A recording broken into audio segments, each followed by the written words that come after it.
Looking for a way to connect in the sports world during these unprecedented times? Or you wanted to showcase your talent? Then sign up for a free account at www.watchmylights.com.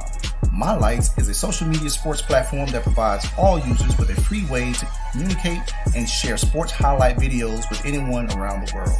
So whether you're a coach and want to easily recruit for your players, an athlete and want to showcase yourself, a parent, grandparent, or sports enthusiast, My Lights has you covered. Users can create a free account to share highlight videos, chat, post, and follow other users. My Lights is the new free social media sports platform the sports world has been waiting for. So go to www.watchmylights.com and get started now.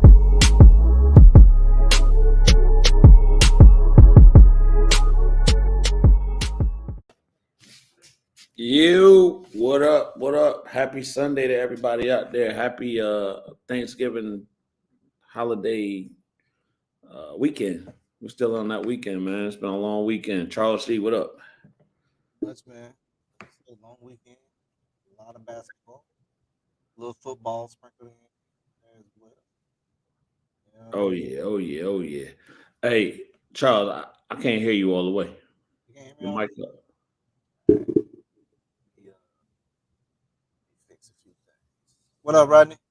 Oh, there you go. I hear you. Rodney Moore, what's up, brother? Yeah. That better? Yeah, that's better. All right. What up, man? Yeah, like I said, a lot of basketball, man. A lot of basketball. Played high school, college, NBA. Oh yeah. More particularly basketball that we was involved in this weekend. Yeah. Oh, yeah. So if y'all wondering what Tat is, Tat gonna join us here in a little bit. Working out a That's celebrating right now, man. we got a few questions and statements. Yeah. I don't think we're gonna make it there again this year. We got some holes and gaps to fill before we even think about that again. Yeah. All good though. All good. Hey, let's answer Dr. Love's question. Dr. Love. What's up, Dr. Love? I'm assuming he's talking about the Warner Robins Coco game. That's what I'm assuming. No, I don't know what he's talking about. I'm just gonna go off the last victory that I know that Hoko got yesterday. I don't know where else he going with it. But yesterday we got a victory, Dr. Love. So that's the one we're gonna go with. Basketball team was victorious. Shout out to the Hoko Bears on their win yesterday in the Hype South Hardwood Invitational. Anything else? I don't know what you're talking about, Dr. Love. That was last week's show. He might be talking about football. He could be talking about football. Yeah. That's a good question. So, well, I mean, Hoko went down. Let's go ahead and say it. The mighty Hoko Bears fell Friday night in football. Second round. So congratulations to them for making it to the second round. There you go. Oh, yeah. They made it out to the second round. Congratulations to them, man. Further than they've been in a while. Yeah, that was a huge turnaround season from last year to this year. Yeah, so the future's bright. Yes, sir. What's up, Mike? Mike, what's up, man? Yes, it was a very well ran tournament. Some great matchups. The matchmaker, Wasey himself. The matchmaker. Wasey got a new name this weekend. The matchmaker for his matchups during the Hype South Invitational. We're gonna dive deep into that in a little bit, but yeah, it was good, man. I feel a little off, man. I don't know if it's because we starting an hour early, or I'm just tired, or I don't know. I'm tired. I'm beat. So it is, we do need to get to, like I said, Warner Robins High School won. So congratulations to them. Yep. They're moving on to the Final Four. Moving on to the Final Four. Yep. So congratulations to them and the whole staff over there and all the guys. They started off. I seen something that said they started off 1-4, 1-4, now to the final four. So salute to them, cheering for them, rooting for them for being from the area. Carrying the flag, as they say. There it is, carrying the flag. Trying to go back to another championship game, state championship game. That would be what, about 5 in a row? Connected. Yeah, that'd be 5 in a row. No. I think that's it was. We got some bots. Yeah, it said something about like little teams. Yeah, man, my Rams, they ain't looking too well, Mike, man. Huge fall off, man. Huge fall off. Lost some key pieces on defense and offense. Got a few injuries in November. It's tough, man. Rams, they feeling it, but all good though. So this year you're gonna chalk this one up. They ain't making no playoff. Was it a Super Bowl hangover? Huh? Was it a Super Bowl hangover? Nah. I just think it was injuries, right? Injuries late last year with Odell Beckham trying to get him signed. Needed another A player, wide receiver. Asking a lot out of Cup, weighing him down. Hey, you hear that noise? I do.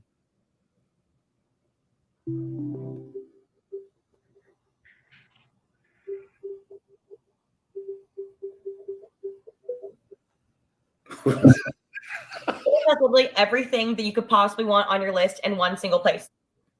What is going on? What are you listening to, Charles? Joe Walker is a totally unqualified candidate for the U.S. Senate. Somebody done hijacked our podcast. It ain't me. What is this? Are you serious?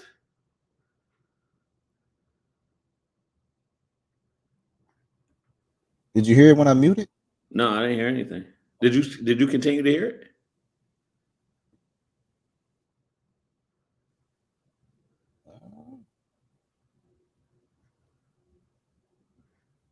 They talking about Warnock and everybody. Like, I ain't got nothing else running. So I have no clue what that was. Whoa.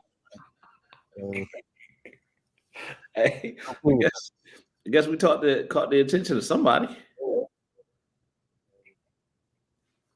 like I said, I guess we caught the attention of somebody. I heard your echo. Hey, Like I said, I guess we caught the attention of somebody. What is going on?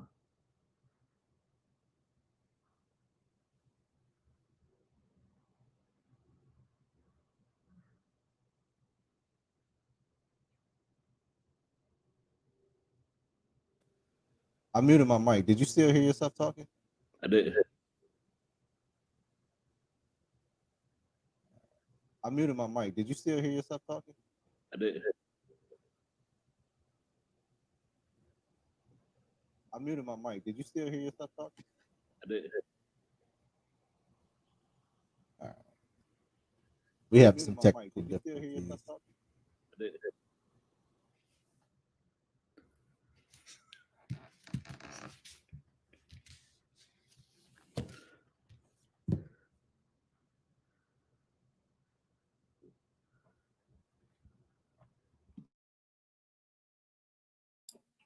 Can you hear me, KP?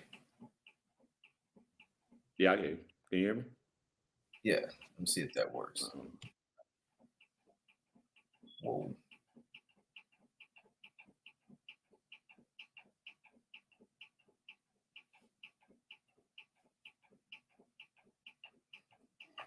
Bro, I'm still getting the echo, so I don't.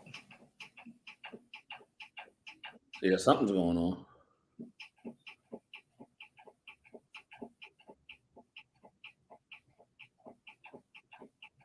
Did you just hear that? I don't hear no words. I hear something like tapping or something along those lines.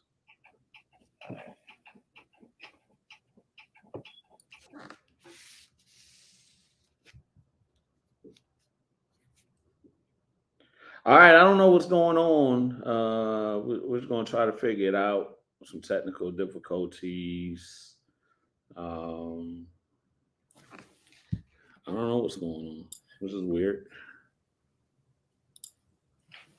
Hey, KP, you might be doing the show by yourself, brother. Keep this thing going. What just happened this time? I don't know. Like I said, I was just getting some feedback. So, echo. I kept What about now? I don't hear it anymore. So I don't know. Tat trying to come in. So where were we at? Talking about the Rams. Yeah. Talking about the Rams. What's Miss Deborah? What's up, Miss Deborah? What's going on, Miss Deborah? Let me bring Tat in real quick. What's up, Tat? What's up, man? Can you hear us? I don't know, man. Can y'all hear me? We can. Yeah, we can hear you. Yeah, all kind of technical difficulties happened today. Yeah, somebody tried to hijack the show, man. Yeah, I'm still moving in slow motion. Yeah, I'm gonna have to get on my phone. Tat, they said you just became a meme. Yeah. From the game last night. Yesterday, when he gave him the Dame Lillard look. Man. Nah, man, let me get off this thing. I'm finna get on my phone, man. I just said I'll call y'all right back. All right. Yeah. Yeah, I don't know what's going on, folks. Bear with us while we try to work through these complications live on the air. This is what live does. This is what live does. We got hijacked by the Walker and Warnock campaign. This is the unfiltered behind the scenes. Tech going on. Yeah, Tech can't get his stuff right. Yeah, man. So when Tech get back, I really want to dive into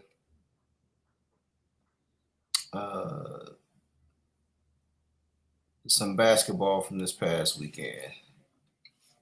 All right, let's see if we can get Tat back in here. What up, Tat? Man, what's going on, man? There you go. Yeah, that's much better. Yeah, man. I got my headphones on like I'm still. Ooh, buddy, today ain't the day. What's going on, man? Nah, man, before we get too far into it, man, we talked about it a little bit. We want to congratulate you on the success that you had this weekend. Yeah. But before we get demons. Yeah. So let's talk about your football first. Yeah. The Big Red. Big Red, we spoke on that a little bit. Big Red still pumping, still carrying that flag. We still at home. I mean, we at home. Yeah. Congratulations, man. That's all we were saying. I mean, what? Thank you. I mean, we just. I mean, we just continuously carrying the county. So I mean, it doesn't. Right. I mean, it's. I mean, all right, moving on. Congratulations to your Commanders as well. Yeah. So why you why you want to cut me off? No, man. Be gracious in your acceptance of our congratulatory. Yeah, man. Nah, man. Kids play hard. Kids play tough. I commend Coach Westbrook and the staff, man, for what they've done and what they went through earlier in the year. Just being one starting out the season, man, 1-4, taking those lumps, averaging right around 8 points a game. And, a lot of heat was on him. He took it like a big boy. Made a grown man decision, switch OCs mid-season and been rocking and rolling ever since, man. So, just kudos for him trusting the staff and kept the kids' mind in the right direction. So, you know, man, just kudos to them, man. They, you know, they kept the kids' head in the game and, you know, kept preaching to them, you know, one team, you know, one and oh mentality. And, you know, they rocking and rolling right now. So, you know, just kudos to them, man. Proud of them and proud of what all they done. And, you know, just got 2 more games. Got one Friday night, get past that hurdle back in the state championship game, man. So, you know, kudos, Coach Edwards and y'all Mighty Hoko Bears, as you call them, Kenny. You know, they did, like I said, they did a great job battle Texas earlier, which you know, pushed them through the playoffs, and they gonna continue to do a good job. And you know, just kudos to them, man. Yeah. So they like you said, being battle tested really helped them out down the road. I know they was kind of trying to find their identity as well with a new coach. Kids adapting to the new coach and stuff like that. So kudos to them. Huge turnaround season. Congrats. Keep your head up. Start getting ready for next year. Definitely gonna be supporting the Big Red as they go through their next week. What they got next week? Cartersville. Is that down here or up there? Oh no, it's at home. It's at home. Okay. Yeah, you know. So that's definitely Friday. Yeah. So if you ain't got nothing going on, definitely get out, support. Ain't nobody got nothing else going on. What they got going on? We both on. Yeah, we got a game Friday. Hoko playing Friday. Well, you asked. Well, okay then, and now look at you. Okay. What? I'm just saying we play. Kenny know exactly what I'm talking about. Basketball during football. Come on now. I mean, you know. Congratulations to you guys. We got a game Friday. So. We got a game Thursday. There you go. So we would be there. I think what Charles is saying is we would be there to support also. Yeah. A lot of guys that play for Warner Robins. And yeah. We would be there to support as well. But we got a game. All right. We know. I ain't fooling with y'all tonight, man. Y'all ain't gonna get me in trouble. What's up, Cubby Lee? What's going on? Man, I can't see no chats or nothing, man, on this phone. Turn it sideways. Man, no, they're gonna mess up my view. They're my good side.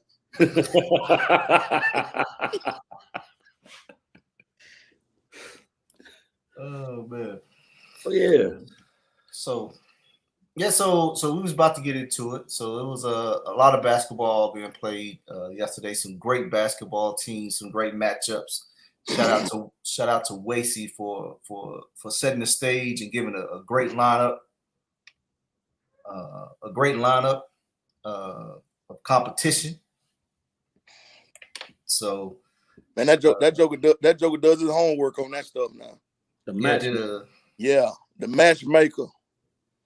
Said his name ain't wasted no more. His name is the matchmaker. Oh yeah. Like Hov said, don't call me Hov no more. Call me the blueprint. All the games down to the wire except for one, wasn't it? Yeah, one. But even that was that game was close to the end. Yeah. It was an entertaining game, man. Top guard matchup for the area. Yeah. My biggest takeaways was just how hard the kids came in and competed, all the teams. Mm-hmm. And watching the coaching. The coaches coached. Right? Nobody didn't feel that they were too cool for whatever the case would be. They came out there and they coached and they gave it all. And I'm saying that to say that they showed the respect, I guess, for playing in that showcase. All right, to play in that invitational means something, and the way that the kids and the coaches approached it, you could tell that it meant something to them to come in there and actually play. So and that's kind of what we talked about with the girls too. Yeah, and that carried over into the boys.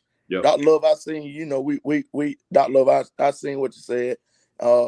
We 5 out of 6 right now. Rocking and rolling 7-5. Yeah, you know how about them. We ain't playing no game with these jokers out here, man. We trying to play. I can't say we're gonna win the division because I think Philadelphia then ran off with that. Yeah. But Y'all we make just playoffs though. That's all about. yeah, we getting just in. trying to position ourselves right now for the play. I think we moved up to 6. Yeah. As Yeah, of today. I seen something before the game that said y'all was in the hunt. Y'all and the Falcons were in the hunt, but since y'all beat No. Don't do that. No, I'm don't. saying y'all kind of eliminated them with this one. No, I understand that part, but your wording, we wasn't in the hunt. We was actually in the playoffs. If the playoffs started today, we would have played. We wasn't in the hunt for the playoffs. We was in the playoff picture. Falcons was in the hunt. We were just trying to move spots by winning the game. Hold on, so let's define playoff picture and playoffs. Yeah.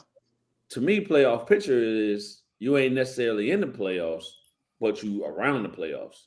No. Charles, how do you interpret that? No. No. Oh Lord, go ahead, Charles. Hey, here we go with interpretation. Interpretation, leaving up to me. Huh? So no, I think it's more of it's ours to lose. Right? I think that's what Tat's saying. But what does playoff picture mean? If somebody says playoff picture. Yeah, you in the playoffs. Yeah. Yeah, you in the playoffs. Yeah. Listen. Listen, there's two things that they talk about. The playoff picture that's in the playoffs, and you got team that's in the hunt. That's right. The playoff picture and teams in the hunt. Yeah, playoff picture.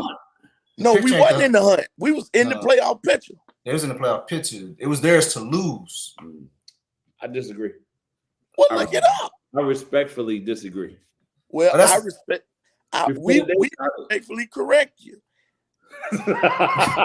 That's my interpretation. Oh, don't get started with that now. Last time we got to interpretation. Look, but shout out to Chess. Chess was at the gym yesterday, Ted. Yeah, man. Oh, he was. He was at the gym. I was about to meet him yesterday. Okay. Hey, Charles, so you have a bad interpretation, Charles? Nah, man. Nah, no bad interpretations. But back to the invitation, man. The invitation, man. I think it's growing. I talked to somebody yesterday. Who was I talking to? I don't know. I was talking to one of the coaches, and they were just talking about. They were just saying how much that is growing and how much they was glad to be a part of it. How they was just so glad to bring the kids down and just stuff like that, man. And that means a lot, man. Mm-hmm. To see Waste, man, like I say, put those matchups together and this thing continue to grow outside of Middle Georgia, because it wasn't but 2 in-county teams. Yeah. It wasn't but 2 in-county teams, and it was 2 in-county girls teams, right? Yeah. And then you had 2 Macon-Bibb County teams. Right.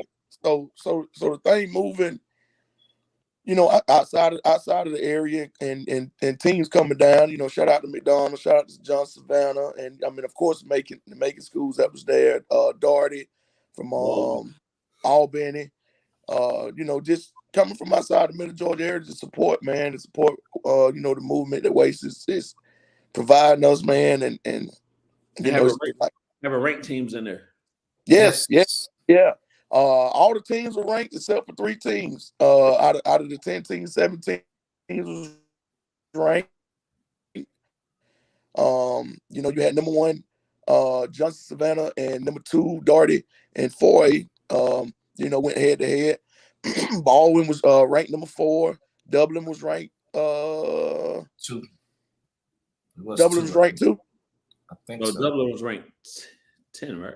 10. It was Dublin. My bad. Yes, you're right. 10. Dublin was ranked 10. Yeah, I think Johnson Savannah was 2 in 4A, and then McDonough was 2 and 3 in 3A.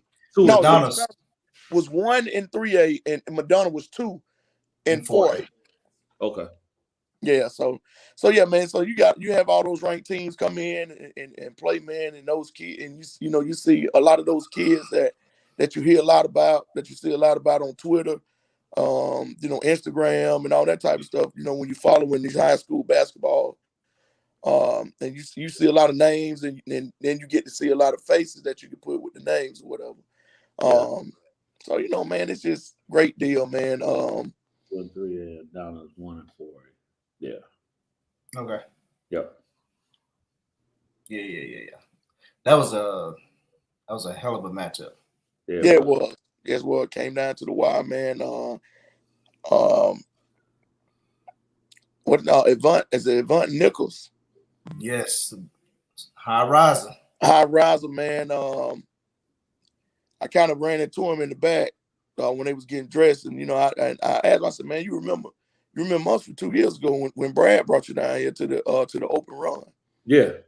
Yeah, so kind of see. We've seen flashes of what he could do then, but he wasn't jumping like that then. He was hard nosed. Everything else that he's still doing now. Gainesville. They beat Hoko. Oh, Gainesville. Oh, okay. But yeah, man. So we still talking about. We still talking about football. Oh, I just seen Gainesville. Yeah, I just seen Gainesville. Yeah. But if you got a question, Gainesville got us. They got us. But if you homeless, can you rep a home? I think he just. I'm just messing around. They able to test homeless players. Congratulations to Gainesville. I know. But yeah, man, I don't, man. And our game with just it was I guess tough defensive matchup. Was getting after it, taking charges all over the place the first half because they wouldn't call them the second half. And not to give you guys an excuse, but that was your second game, right? Yeah. And I think that was Baldwin's first game. That was Baldwin's first game. Yeah, that was Baldwin's first game. So you kind of expect some of those growing pains, I would think, as well, correct? Well, hey, before you answer that, let me bring Wace in real quick. All right. What's up, Wace? Wace. What's up, man? How y'all doing? Boy, you got your name up there. You know what you're supposed to have up there? The matchmaker. What that? Matchmaker. Hey, man. Hey, I take that. What's going on, man? How y'all? Good, man. We was just talking to Tat about their matchup against Baldwin and both of them being early in the year. He was saying it was kind of sloppy both sides, but it was a hard fought game. Yeah. Good local matchup, man. Area Middle Georgia matchup. I felt like it was gonna be like that because both of them, championship pedigree. Well coached, old school, a little bit mixed in with a little new flavor. So, and they say Baldwin lost some kids, this, that, and the other, but I know no matter what they lose, they're gonna always do one thing. That's play hard. They're gonna always do that. It's gonna always be a new face. You're gonna be like, damn, where that joker come from? So I knew it was gonna be kind of like that. I don't know if I could have, told you it was gonna go to like the last play. Yeah. But I knew it was gonna be a good game though. Yeah. So Tat, kind of talk about the last play, man. What was the vibe like in the huddle? The timeout, y'all down 6. Me and Wace over there counting down. Oh, it's 2 possessions. What we finna see? Well, that's something that we work on last second, and we kind of knew what direction we want to go in, and that's why I think before that you seen Coach Martin and Coach Garman standing there kind of talking right there when he was shooting the free throws. And, right before that, Coach Gorham just kind of turned around like, hey, get it ready.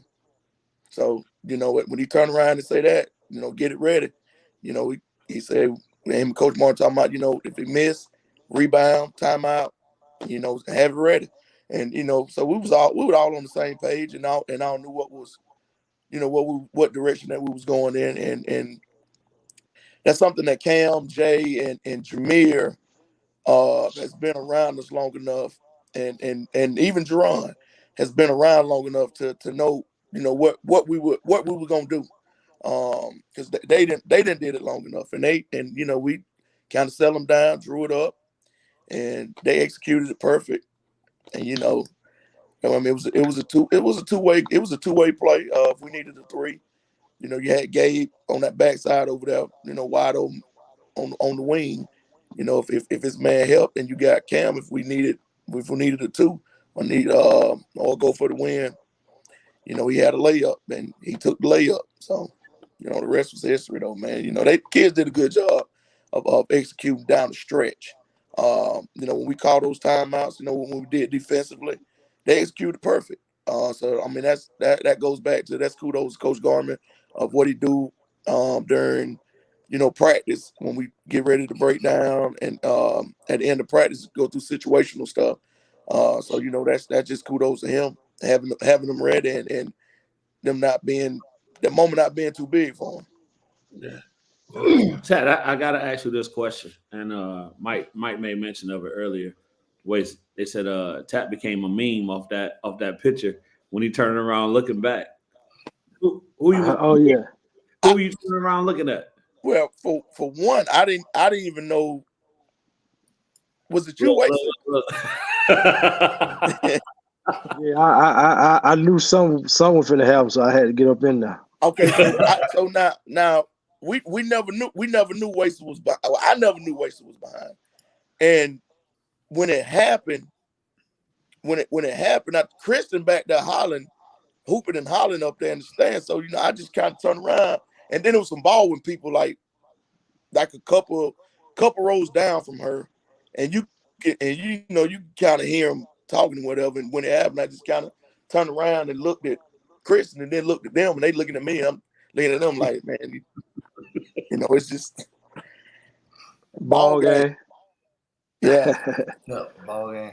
Yeah. But wait, if you remember, about 2 summers ago when Pete Nut hit that game winning shot, it was just same way, similar, similar.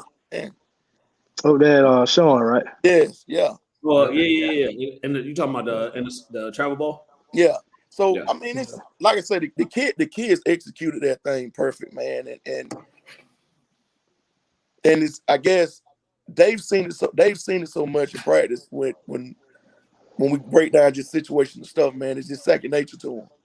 Man, let me say this about across the board though. Same thing like last week with the girls. The coaching. I hear a lot of people, say this and say that about coaching and certain guys and certain teams, and the shot clock is. They try to make it to be out so complicated, and really it's just basketball. I don't know if I think it was one got close to having a violation in the boys, and I think it was just one violation in the girls. So the shot clock is literally like not affecting the game to the point like they were making it. Right. And I just think that's coaching. And every team that played yesterday, they were prepared, whether it was their first game or their fourth game. Whether they just had football players coming back or they been there. Now what you look like now ain't gonna be what you're gonna look like in February, but still, right. To look like that early and competing at that level early, there got to be coaching and culture. So, like I told all the coaches today, man, kudos to them for like having their teams and stuff ready to play, and just playing high level basketball. I definitely think every game was worth the price of admission. Even the game, in my opinion, that wasn't as close as the rest of them, Westside and Jones County, I thought both of them teams played harder than any other team. Yeah. They were getting after it. And I mean they were playing hard. And Jones kind of pulled away midway through the fourth, but just standing right there close to the action, man, them jokers were playing, man. Yes, sir. And so kudos to that, man, and all this stuff about people like McDonough is for real.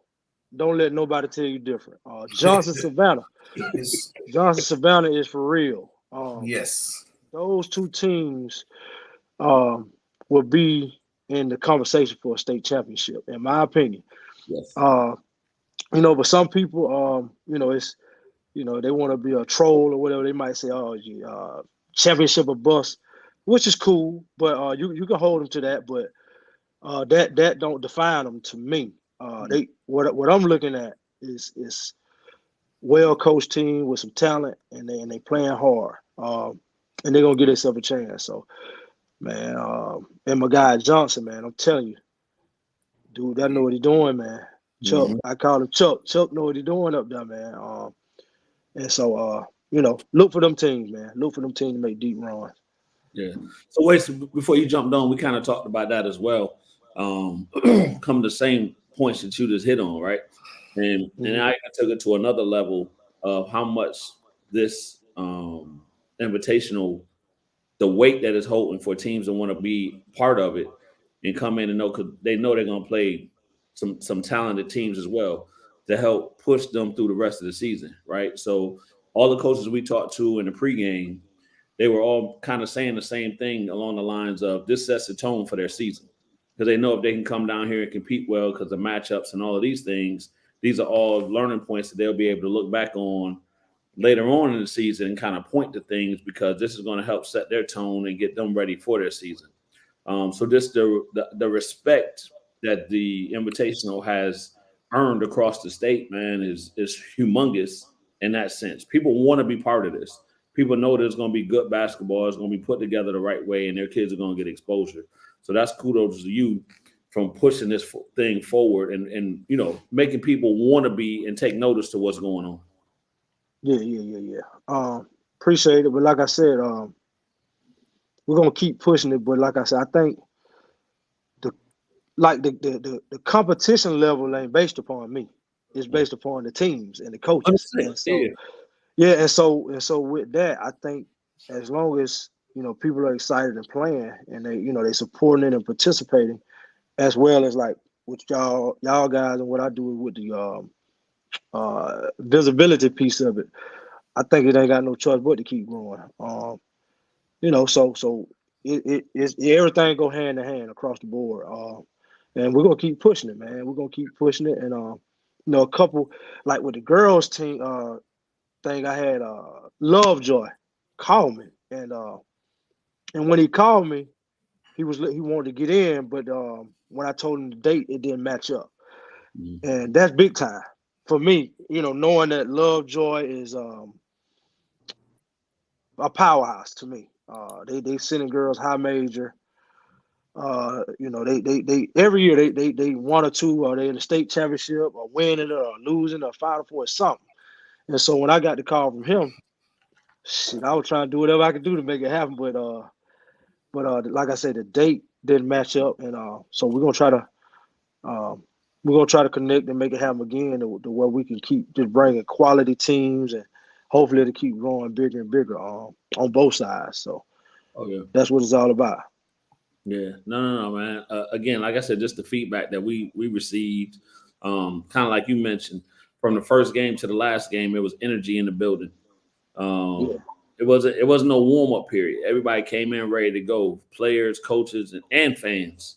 It was a few fans in the front row. That was wide open early. They were ready. They were ready, man. They were ready. And to that right there, to that comment right there, I think they were so okay. So McDonough was number 1 in 4A, and Johnson Savannah was number 2 in 3A. Right. So even though they lost to McDonald, they got moved up to 1 today. I definitely said I know. I saw him today. Third week the 3. new ones came out, right? Yeah. Yeah, so they got moved up after they lost, but prior to coming to my event early in the week, they had beat Hiram, who was a 5A team, man. They played some tough teams at where I forget where they were playing at. It was something in Savannah, but they won 2 games up there, two highly competitive games against some pretty good teams, and they played McDonough all the way to the last possession. So even though they lost, I think you can kind of see that they for real, and I think people see that. Wait, is this comment saying that? Put that back up, Charles, please. They're saying they played McDonough in 4A, Hiram number 3, Hiram in 5A, and number 7 Daughtery in 2A. So that's what they beat Hiram and Daughtery up in Savannah. That's what it was. First 4 games. Right. Yeah. Yep. Yeah. So that Coach Chuck, like I said, man, he got a kid, the Baker kid, who's he played the right way. He a stud, but you can still see him out there, involving his teammates. He ain't forcing shots. He getting his within the flow of the game, and it looked like they got a good chemistry going on, where there's no egos or nothing like that. Even when he got in a little foul trouble, either they scratched the lead or they were able to maintain the lead or something, while he was, kind of on the bench. And I think the same thing happened against Hiram. I think they went down 17 or 18 points. They ended up coming back winning by 1. And somebody was in foul trouble that game. So, that's early in the season, you're able to go to your bench and, no drop off, man. That's going to help later on. And so that kind of tells me what you're made of. So, I look for them to be there late. Yeah. Got another comment. I mean, a lot to be in the Hardwood Invitational. It's only 10 teams in the Invitational, and more schools like to be in the Classic, but schools have to be good to get in the Hardwood Classic. Well, I think normally we do 12. We do 6 games. But like I said, I think 5 kind of work a little better for everybody as far as like with timing and stuff like that. The start time, and the finish time. It's we ran over a little bit, but not too much, I don't think. But I think 6 was kind of pushing it. You don't want to. For me, I don't really like starting at 10 o'clock in the morning. So 5 game is kind of a good medium. You know what I'm saying, for everybody, I believe. Now, if it continues to grow, and we may have to make it 2 days. We might have to make it 2 days. So I don't know. Yeah. No. So let's talk about the matchups a little bit for those who, and kind of how. Okay. So the first game, Dublin, who at the time was number 10 in the A Public Single A division, and Houston County 6A. Good matchup. I think that was all the way down to the last possession or 2, back and forth. Good mix, man. Dublin has that big kid, Deshaun Peacock, who was he was real good on the boards, get second chance putbacks and stuff like that. Couple of little guards, they got really tough. Gavin, the little guard who was bullying his way, I forget his name. But he was tough, man. And the young guards for Hoko, in particular Cam, for me, he looks so different between now and what he looked like last year. As far as just his poise and being under control. I remember he played last year. I was down there watching him. He was throwing it in the bleachers. Team was pressing him. He was throwing it in the bleachers. And, he was looking around kind of wide-eyed. But now, that joker totally in control. And, he know when to look to score. And he know when to facilitate. He like a quarterback out there. He like a coach out there. And Malik had his moments. Sometimes you can see the freshman in him. But sometimes you can see, okay, when he figured this thing all the way out, boy, these little jokers, these guards, man. And I like the even from camp, man, the Cannon kid, Isaiah. Yes. I like his game, and I think he did well. For the time he was out there yesterday, he handled the ball a little bit, made some good passes, hit 1 or 2 shots. Smooth little left-handed kid. I like him. And the two bigs, man, y'all probably can speak to them, man. One of them came off the bench, and Devin and Stokes. Stokes came off the bench. Stokes came off the bench, little slender one. Slender one, yeah. They pretty solid, but the one that started really strong.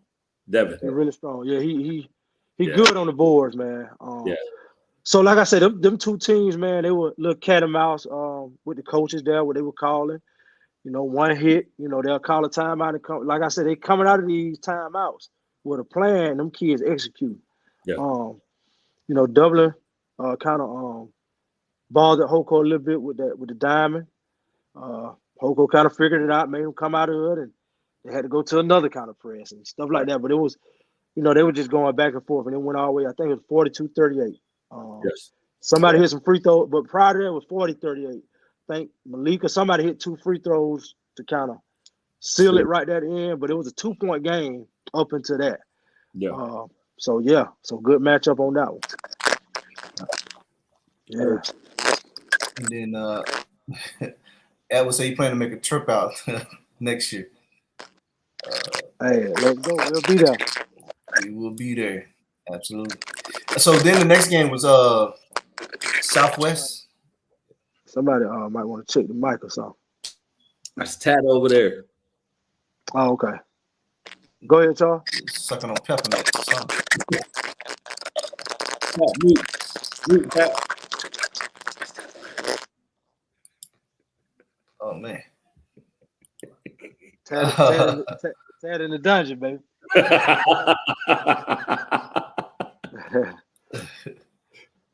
Hardwood takes one of the best basketball events in the middle of Georgia. Appreciate that, Rodney. Oh yeah, coach. Got a chance to talk to him for a little bit. Yeah, we met him yesterday. Coach is out at Telfair. Yeah. But the next game was Southwest and Daughtry was another nail biter, as you would say. Speak to that a little bit, Wace. We ain't talking about west side. I mean Southwest and yeah, that's what I just said, KP. Southwest and Daughtry. Oh, my bad. You're right. Another game that went down to the last possession. 63-61 Daughtry. Southwest led for, I would say, 3.5 quarters. Daughtry kind of got the lead by midway through the fourth, and then it was back and forth from there. And for Southwest, I looked out there a couple times. They had 3 freshmen on the floor, and sometimes they had 1 senior and a junior or something. But for the most part, it was the minutes that those freshman kids are getting early against some of these better teams, seasoned teams. You better believe it's gonna pay off. And they didn't look like they were outmatched. At times you can see where, again, they look like freshmen. You could just see it. But they had a chance to win the game. They played a ranked team with some veteran guys out there.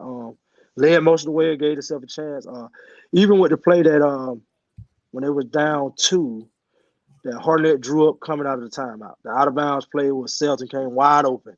And the ball was halfway down and came out.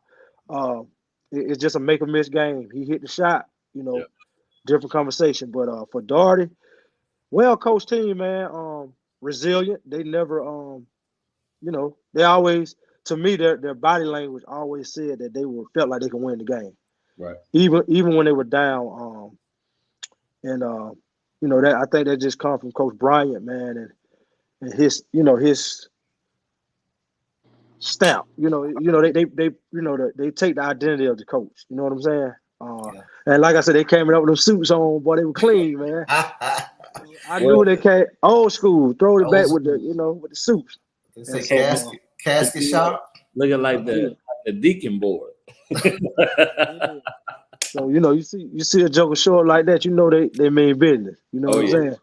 Yeah. But good matchup, man. We got some stuff coming. As far as content, a couple of the Darty kids gonna be highlighted. Yeah, little guard, man. He's tough. Made a lot of shots. But like I said, we're gonna like I said, just like we told you last week with the girls, stay tuned. We're gonna have some stuff coming, and make sure you're seen and applauded for your efforts. Yeah. Hey, before we jump off of that though, I do want to with Coach Harnett, man, and like you said, Waze playing those freshmen, and getting them battle tested and them getting them reps. And for the most part, they're handling it right. So it's the situational stuff. It's those type of things that they're going to get used to, and that's what they're learning right now. But like you said, majority of the game it's not coming into play except when it is getting down to situational type basketball where they're still learning that. But they're going to be so much better for it moving forward in the future. Yeah. And he said Coach Brian got that from coaching at Savannah High School. They always dress sharp. They were sharp, boy. Look, hey, we know where Edward from. Yeah. Yes, sir. Everything Savannah out there. Yeah, he was sharp. He was sharp, man. And I talked to him a little bit after the game. He was telling me some stuff about some of the football kids. I don't know, they were just getting back, or I thought they were just getting back or something like that. So maybe it was a little rhythm thing. I don't know. But for the most part, man, I think everybody dealing with that a little bit with the football kids. Because even with Southwest, like for me, Chase still trying to find his stride, his basketball stride. And I can see it mostly in his shot. Because he rebounds, he's making his layup, he's still handling it. But Chase is a better 3-point shooter than what he's doing right now. Right now he's a little strong with it, and I think that's football. By the time we hit Christmas somewhere now, even probably before that, I think those little kinks gonna be out. So we Middle and South Georgia, we got a lot of kids that do football and basketball. So we ain't like the city. We country boy playing football and stuff too. So yeah. Well, and that's just the thing, right? You want to be peaking around region time, right? So going into the heavy region play, that's when you really want to be peaking. Yeah. Right. We start play Tuesday. Do y'all? Okay. Oh, that's right. Y'all got a Locust Grove, don't you? Locust Grove Tuesday, Union Grove Thursday. So we got 2 region games. Tuesday, like coming up? Yeah, Tuesday. And they don't have any football players still. So Big Red. Right, Big exactly. Exactly, Wes. I mean, my bad. Big Red. Oh, yeah. But no, that's a real thing. Everybody trying to figure that piece out still. But you kind of spoke on this next matchup a little bit. I really enjoyed the guard play, that guard matchup of this next one. Jones County and West Side, man. That was fun to watch. Yeah. Man, look, man. The game meant a lot to both teams. Yes. Oh yeah, you could tell. Some bragging rights in there. Yeah. But I'm gonna tell you, Dathan Harris, he kid done improved, man. I'm talking about big time. His confidence level is, you can just see playing with a different pep in it, in his step, man. He just hooping, and he confident about when he pull up, when he go to the basket. I would say you got to rep the 912, man. I always root for Middle Georgia and Augusta schools. Remember, Mr. Reeves and his son played Windsor Forest, and how he supported Central Macon the following year. Props. Oh yeah. Windsor Forest, I think he was a sophomore then. They beat him down there in the playoffs, and they put a whipping on the little fella, man. And they let me hear about it too, but West Side didn't get a chance to beat them, but Central, man. Central went down there the following year in the Elite Eight and beat them at Windsor Forest. So even though it went a little wasted, Central got some get back for me. So I left out of the building smiling that day. Man, what's Windsor Forest? I don't forgot their coach's name. He's coaching Northside. Who now? The coach at Windsor Forest, he used to be the assistant at Northside. Oh. I don't forgot that joker name. Yeah. They call him. Yeah, they had a big left-handed kid. Hang on, I forget his name, but he was athletic kid, played the 4, but he can step out a little bit. The little guard. Man, I forget them kids' name, but I remember when they were playing. But anyway, yeah, Windsor Forest is always tough, man.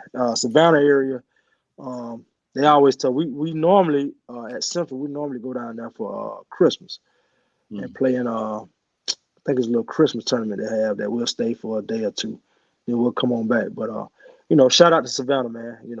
They always pretty good. This year they got Johnson and Beach, both of them teams from down there pretty good. Yeah, both of them teams pretty good, man. So yeah, shout out to them, man. But but back to like Jones County and West Side, right. The guard play, like you said.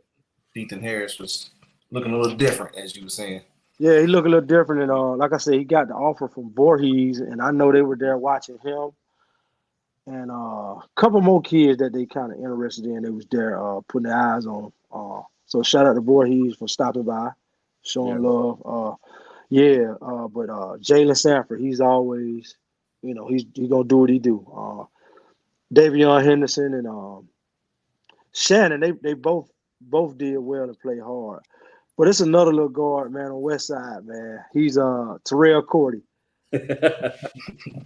Cordy done been through the ringer, man, and to see him finally start to get his just due, because I know where he come from. I remember the little kid was practicing, doing all the running, and wasn't even dressing out. He was keeping the stat books, doing whatever he could to be around the team. And to see him out there letting it fly, he wasn't hitting as many shots as he normally is, but he turned out to be a pretty good player. Know his role, can really shoot the three.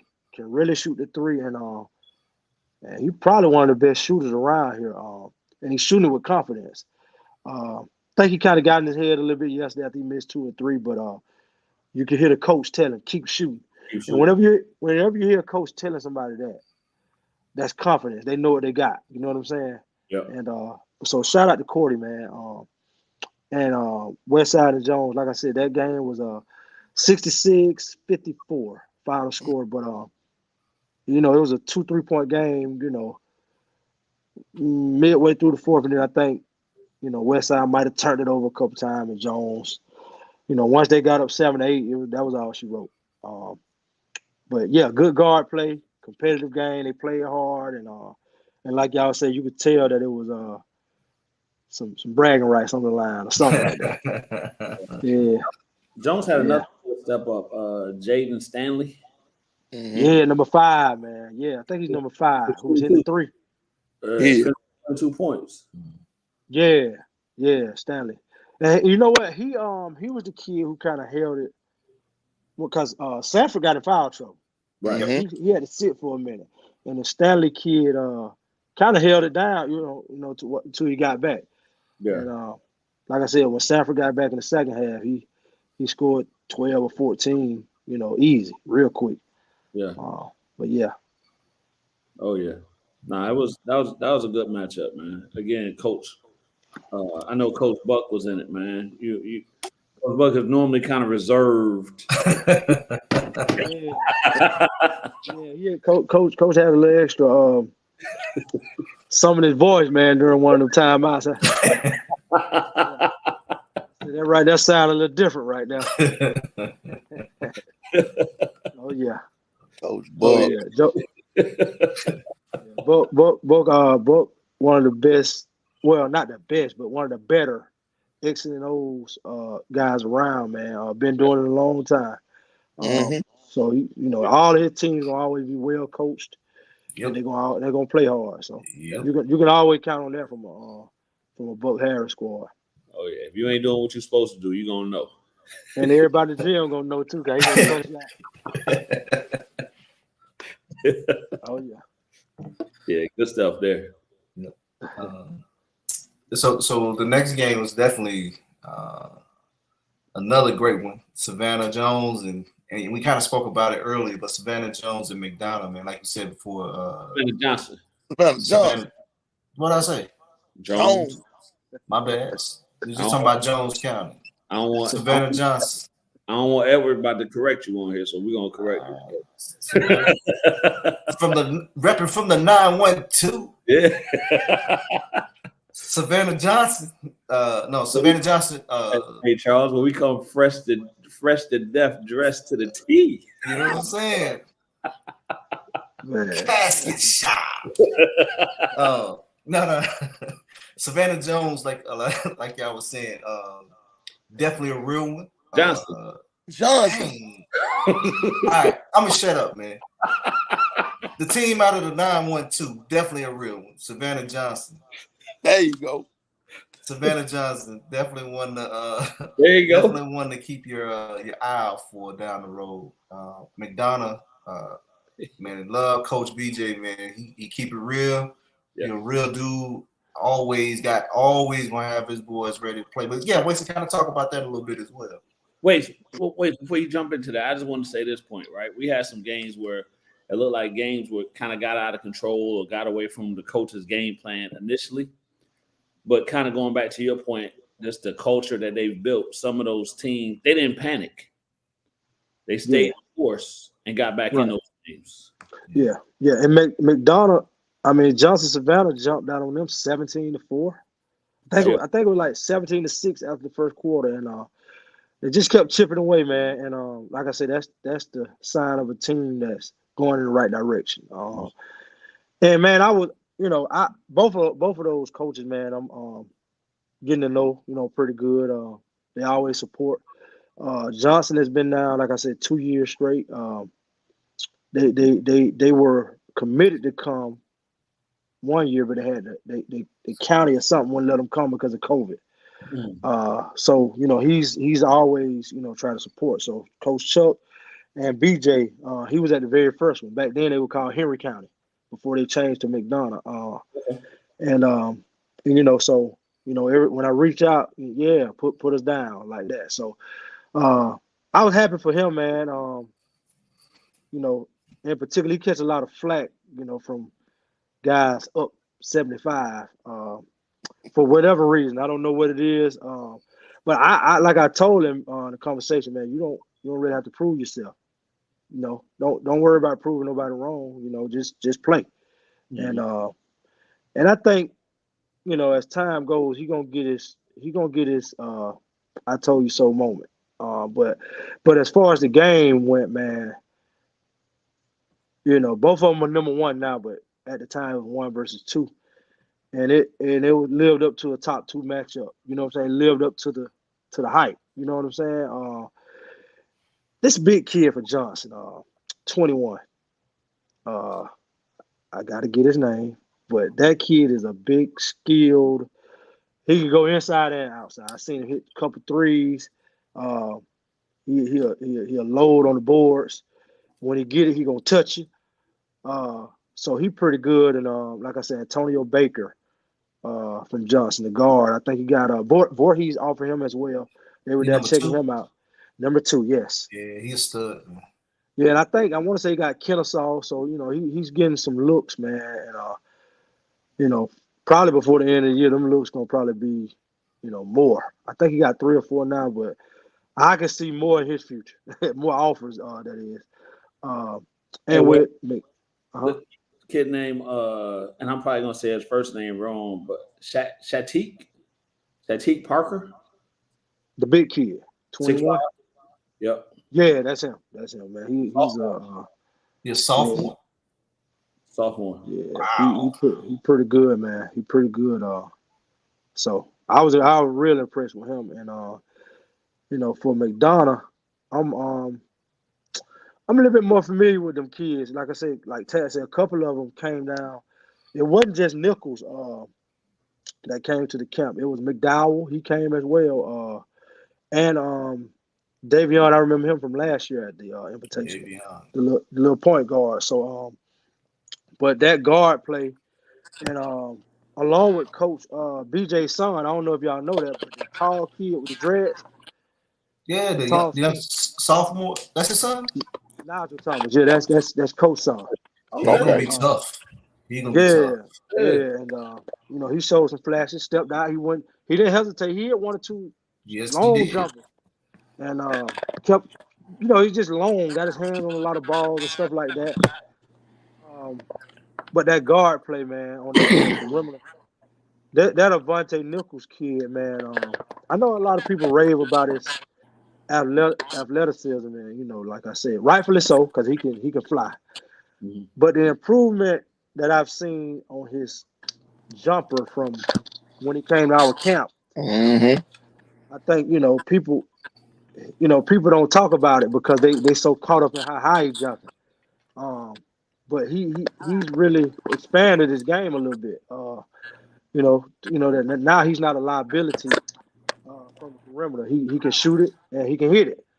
They ran an out of bounds play underneath for him to pop to the free throw line, and he shot it with confidence and with ease.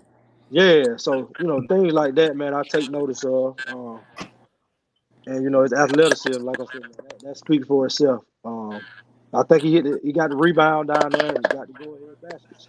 They kind of win, and he hit the free throw to put him up too. So, just a good matchup, 1 versus 2. Back and forth, like I said, coaches calling timeouts, drawing stuff up, switching defenses, mid-game adjustments. All of that was on display. And ain't really much more you can say about it than just a clash, man, a heavyweight clash, man. Right. Definitely. Yeah, no, that was a good one right down to the wire as well. Strategy, figuring it out, all the things you hit on. So that was definitely a good game.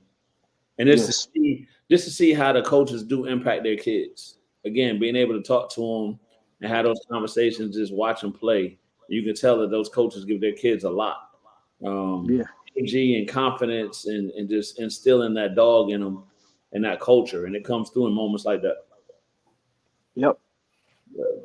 Yeah, man. So, another great matchup, man. And then man, ball winning.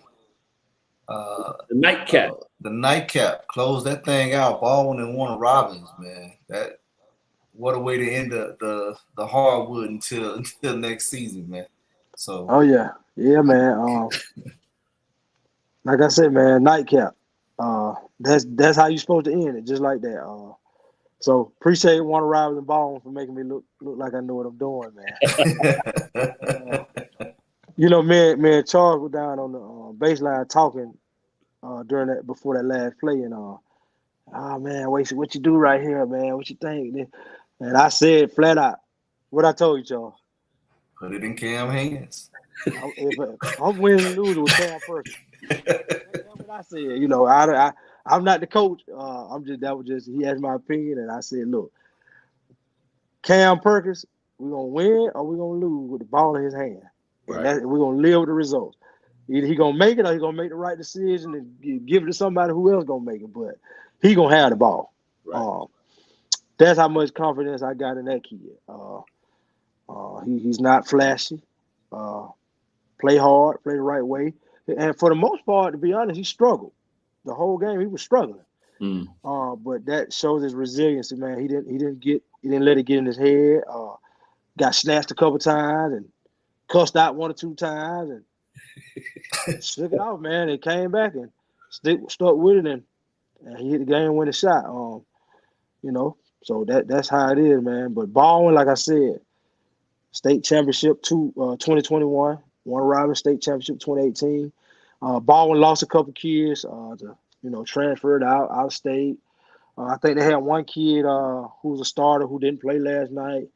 The Satcher kid, I'm thinking, for whatever reason, he didn't play. But I seen him in the name in the book, but he didn't play. But they say he'll be back. But just well coached, play hard. Right. And effort and energy, that they're gonna give you an opportunity, no matter who the face is. It's the culture. It It ain't the face, it's the culture. And I think that showed last night. Because a couple people called me last night like, hey, that game went all the way down to the last shot. And because they had left early and they thought, man, I thought Warner Robins was going to run away with the game. And I'm like, yeah. But Baldwin got a championship pedigree. And they play hard, man. They got some hard, tough kids. So, I mean, like I say, man, you can't say nothing about them games, but kudos. I mean, they just played hard, all of them. And I think the kid from Baldwin who kind of kept a minute was Dennis, last name Dennis, shooting the threes. Yeah, played with Team Georgia Magic a little bit. I think he's just a sophomore or junior. He's a young kid too. But man, he could shoot it at mid range, on out to the 3-point line. So he's a good one, big boy. 29, they're getting all the rebounds and second chance opportunity, man. Jay Johnson from Warner Robins, I was impressed with last night. Gave up his body, taking charges, diving on the floor for loose balls and going in there getting hit, going to the free throw line, making his free throws. And I told Charles, I said, he gonna sleep good tonight. he earning his money tonight, man. Yes, he did.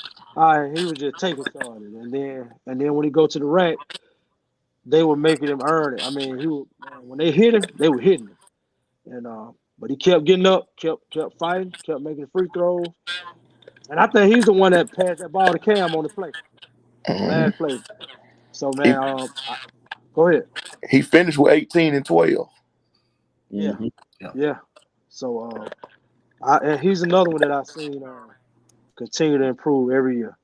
Every year his role grows and he embraces it. Like I said, he just keep getting better. Yeah. And Gabe, I want to say something about Gabe before we move on. I can tell he's still trying to knock some rust off. I could tell that he kind of ain't been in action a lot. And nobody didn't have to tell me that. I could just look and tell. And from the way you can tell he's still trying to figure his way out. But I'm telling you, even when he missed shots, or even when it's just his movements and the way he glides and stuff like that. I'm like, man, when this joker settle down and settle in, that's gonna be an added dimension that's gonna make y'all that much better, man. For me, I don't have to look at the stat book. I believe my eyes, and I know what I'm looking at when I see him.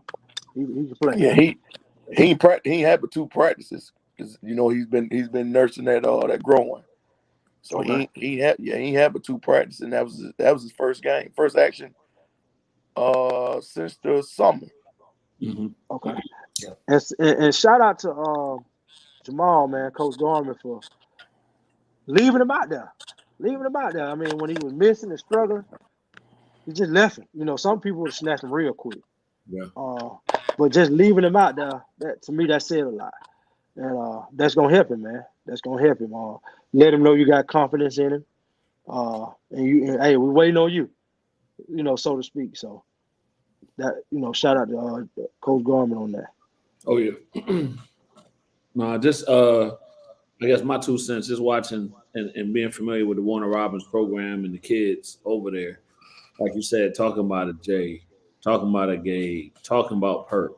I guess, but more specifically is Jay, how he's coming into his own, right? And somebody else, Trey Bradley. Yes. Just watching him figuring it out and coming into his own and not trying to do too much, but doing what's asked of him to help build his confidence. It's just super proud of those guys, man. Yep, absolutely. Oh yeah. We've been watching these kids for a long time. Right. Yeah. For a long time. So. Oh yeah. So yeah, just proud to see their progression and them fitting into the system and doing it the Warner Robins way. So, yeah. I always wish Warner Robins luck, except two times out of the basketball season.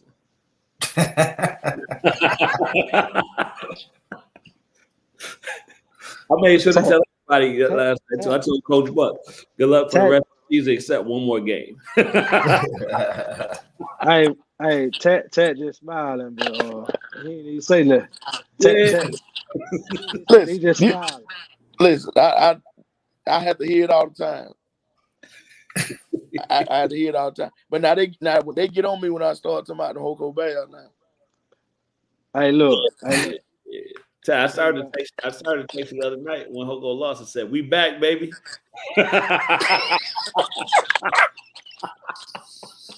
You know, I started to do it. We back. Hey, look. Speaking of Hoko, man, pre-game interview, man. Look here, man.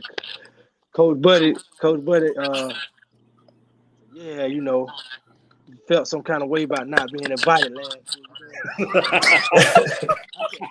I said, "Hey, Buddy, tell me how you really feel, buddy."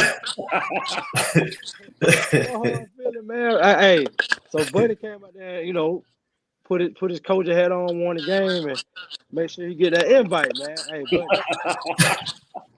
Open, baby. Bud say he stamped. Hey, I was standing there and I said, "Oh, okay."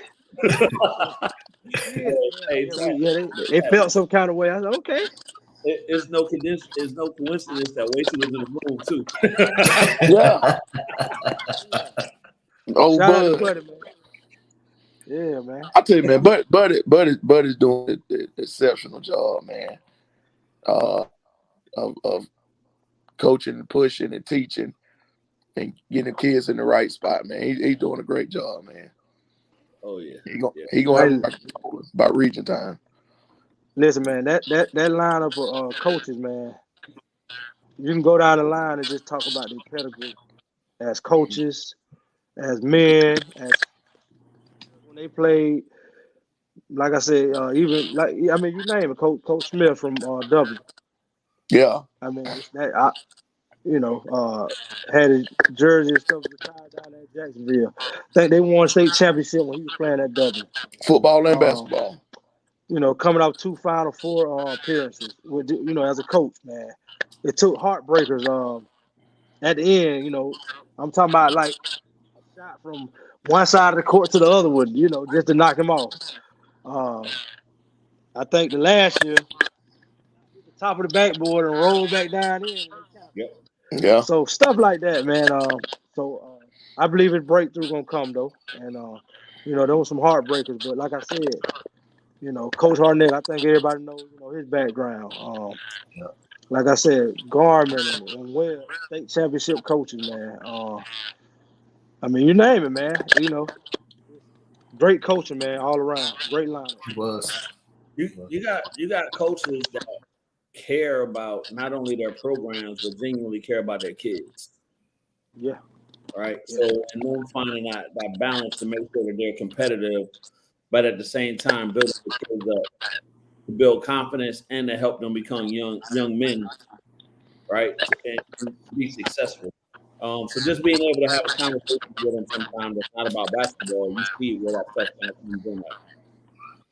Yeah. And I was talking to Coach T today, and I made a mistake, man. I think I might have misspoke last week when I said it could have been last week when I said I thought the girls' invitation was gonna be better than the boys. And the boys came yesterday, man. I think they made me eat them words, man. Like I said, it was both great lineups on both of them, man. We're gonna keep trying to make it happen. You know, cause them girls, they coming, they'll be around for a few more years, and you know, we're gonna try to get, you know, like I said, next year if I can get a Lovejoy or, you know, some of them powerhouse teams from outside the area to come on in. Like I got Statesboro this year, I want to try to add to that, so our girls down here can kind of, you know, mix it up with who, you know, who's supposed to be who, and do it that way. Yeah. Oh, that made me just think of something when you said Coach T. Shout out to Coach T. She was over there on the clock. But somebody wanted to know how a coach don't know how to do what, Wace? How to they say they want to know how a coach, that coach being me, don't know how to do the book. A book. So, my answer to that is because I'm a coach, not a bookkeeper.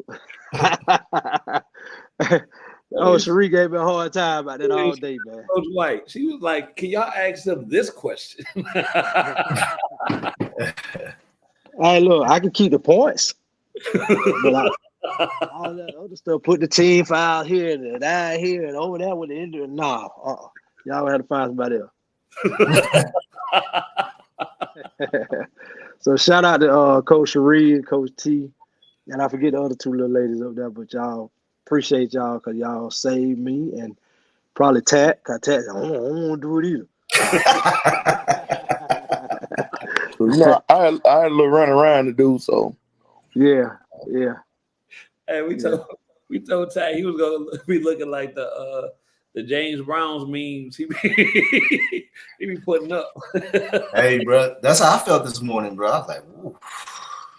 No, hey, it was funny when Coach Garber came looking for you.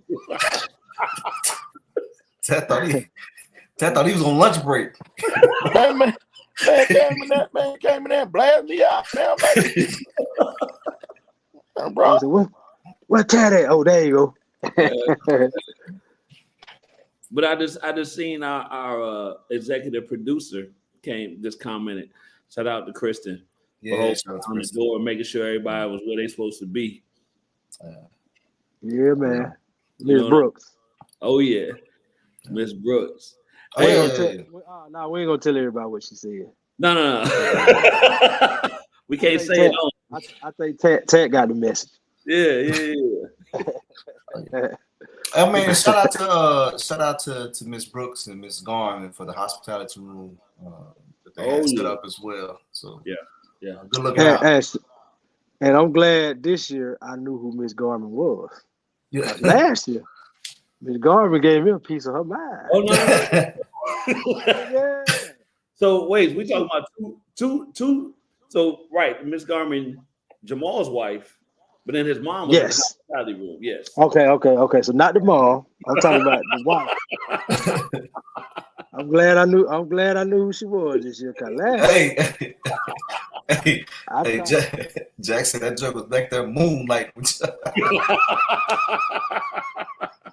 Hey, Jack. Last year, wife Miss Garman came to the door. I said, "Hey, I tried to kind of check a little pass or something. Hey, I'm Jamal's wife." I'm sorry. Go ahead, man. My bad. So when I saw this, y'all moved my chair out the way. So oh yeah! Shout out to Miss Garvin, man. Jack, tell her I said what's up. Oh yeah, but also shout out to again the administration over at Warner Robins. Mr. McCook was on the door. Yeah, man. So no job is too big or too small, man. No matter who working it. So shout out to the administrating over there. Tad, who was that the AD on the door as well? Yeah, Mr. Maddox. Mr. Maddox. Yeah. Mr. McCook was patrolling the door.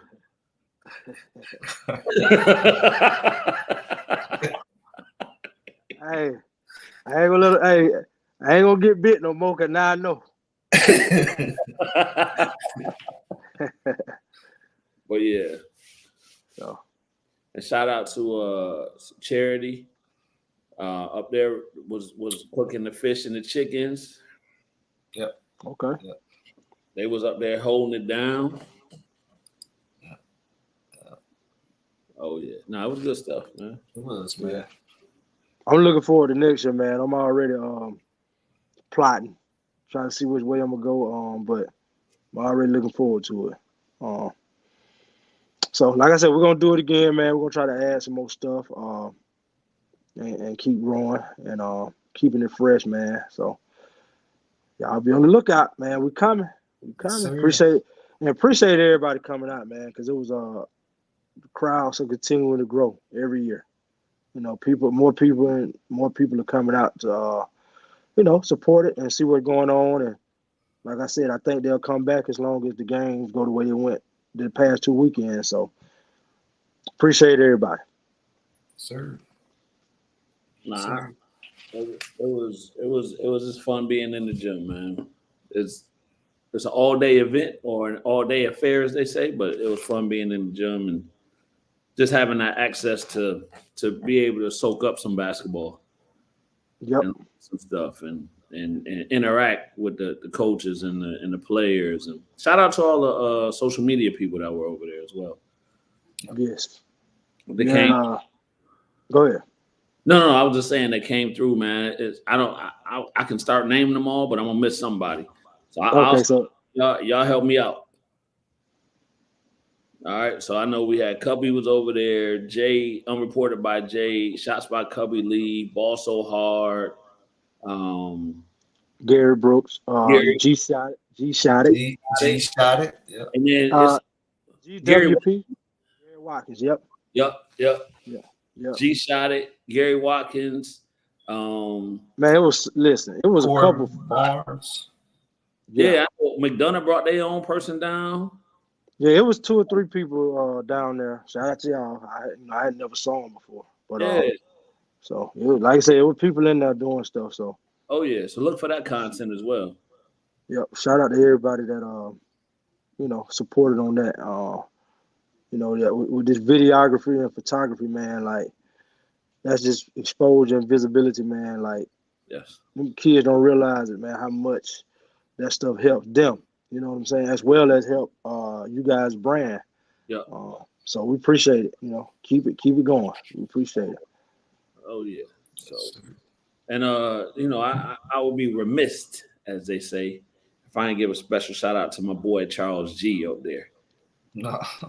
Yeah, man. Charles G running around like a chicken with his head cut off. I was, bro. Cameraman. Hey, interviewer. Hey, we got this post game. We got this pre-game. Let's now shoot some stuff to put with clips and all this type of stuff. Hey, Charles over there. Hey, look, them early games, you're gonna have to do some editing on them videos. Yeah. A lot of, as they say, a lot of choice words being thrown. I got you. Hey, look, Charles over there snapping. Had the back turn. Boy, he was snapping. Me getting attacked. You know, they so like Charles, look, man, but we bust out laughing. That joke Charles going, oh boy. Yeah, man. I got into the game a little bit. Hey, Charles is about to get escorted out. I don't know what happened if the ref would have told him again. I would have said, take me instead, ref. Take me instead. Lead Charles, man. Hey, wait, that's like a good teammate. You take the foul, huh? No, that was over. That's me. Yeah. Charles, man, I get it, man. Make sure you I know you know what you're doing, but that first do your thing on the business, boy. Yeah, might be split. Yeah, expletives. Hey, expletives with cameras facing the floor. Oh yeah. Oh man, that was hot. Hey man, I'm gonna say this though. Shout out to what's his name? The head of officials who was in there checking out all the games. Oh, Andy Coward. Man, I'm sure. Thank God you was in there. Oh my God, I'm glad you was in there, man. Shout out to you, and continue to challenge your crews, because so everybody be on the same page. But shout out to you for being there. We appreciate it. Without you, it probably would have been a little different in atmosphere. So thank you for sitting in on that and holding them accountable. There we go. I like it. Oh yeah. It was good stuff all the way around. And that's the thing, what an event like that does, man. It brings out not only the fans and the teams and all that type of stuff, but it brings out the officials. It brings out the head of officials. It brings out administration. It brings out a lot of different people, college coaches. So you got all of this mixture of stuff going on in there based on this event that brought all these people out. Yeah. Yep. And shout out to the security guard, man. Shout out to the security guard who danced on every song they played. Oh. I said, boy, good God Almighty, boy. Boy, that joke was porn, wasn't it? That was when that T.I. song came on. Get like me. I like. Hey, y'all. Amen. The tribe. For y'all to fully understand what he talking about, you had to be there. Oh yeah. Oh yeah. Shout out to the security guard, baby. Hey, I was rocking with him. I said, "Hey man, you happy? I'm happy." I think him being that happy made no incidents. You know what I'm saying? When they see the when you see the security that happy, you got to be happy. Yeah. He having a good time. So we're gonna have to see if we bring him back because we were incident free. Shout out to that too. No incidents, no nothing, no issues. Yeah. And shout out to the DJ that was up in there. Yep. The DJ's on the 1 and 2s. He was a preacher too. That's a preacher.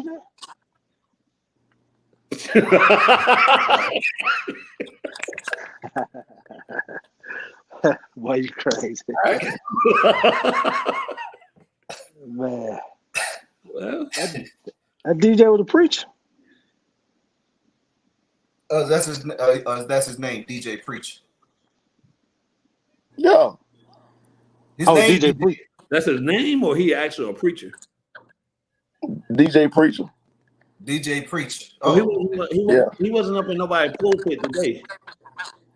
No, not I know of. Okay. We go for that. Nah, he did a good. He did a good job. Except one time, Tap boy. He let some slip. We was on the other end. He let some slip. What's the Tap? Up until then, he was good. That's the only mistake he made. Tap whipped that nigga quick, dude. We saw you, boy. Tap. I just look at Tap. Look how Tap looked there. We already had to fight to get music in here, boy. You gonna That's good. That look quick, boy. He got it right. He got it right though. Oh yeah, he did a good job, man. So yeah, he did a great job, man. It was a good day, man. It was a good day. Great atmosphere. It was. Great atmosphere. So, and just seeing basketball people, that's always good to see. Oh yeah. Wait, so who y'all got next? We play ball on Tuesday. Okay. Yep. At Central. Yeah, we got to go. Heavyweight bout. It is. Yeah. Another heavyweight. Yes. We got who I said we got? You said region play. Yeah, we got region play. Union Grove. We got Union Grove Thursday. Oh, we got Locust Grove. We got Locust Grove Tuesday. I saw 2 Union Grove shirts in the building too. I didn't know that was why. Didn't y'all read? Yeah. Oh, they were there. Got one. They were there. Yeah, they were there. Hey, hey, wait. So I'm gonna back us up a little bit, man, and actually put your coaching hat on and talk about it a little bit. You guys had a big matchup last week against veterans. Talk about that a little bit. Oh, okay. Veterans. Hard fought game. We won by 4 points. I don't think either of the teams played their best game. I definitely think we executed our game plan. I don't know what theirs was, but from our end, I think exactly what we prepped on and leading up to the game, they went out there and did it for the most part. And I think for us, that was the difference in the game. It's still early, man. We made, we missed 16 free throws. We made a couple turnovers and stuff like that at the wrong time. Some bad fouls, stuff like that. So, I don't think, we played our best game. I definitely don't think they played their best game. But even with all of that, it was still a good competitive game against 2 of the better teams from the area. So one thing I believe in, man. No matter who it is, who we play, one thing we always tell the girls, go play, lace them up, and I was always told, if you want to see how bad a bully is, not saying veteran is a bully or whatever, but if you want to see how big and bad somebody, hit them and see, and then you'll find out a lot about who they are when you hit them. Hit them with some good stuff, and sometimes looks and perceptions and all that can mentally psych you out. So in order to get past that, in reality, go out there and hit them, and then see how they respond. Yeah. So that we believe in. Yeah. Yeah. So that was my first game, and I'm not sure. Me and Charles went out there. I know that was my first game, taking in a game at Central. And I gotta say, y'all fans is off the chain, man. They call that C's house. C's house, baby. They call it what? C's house. It's on the wall. Whose house? C's house.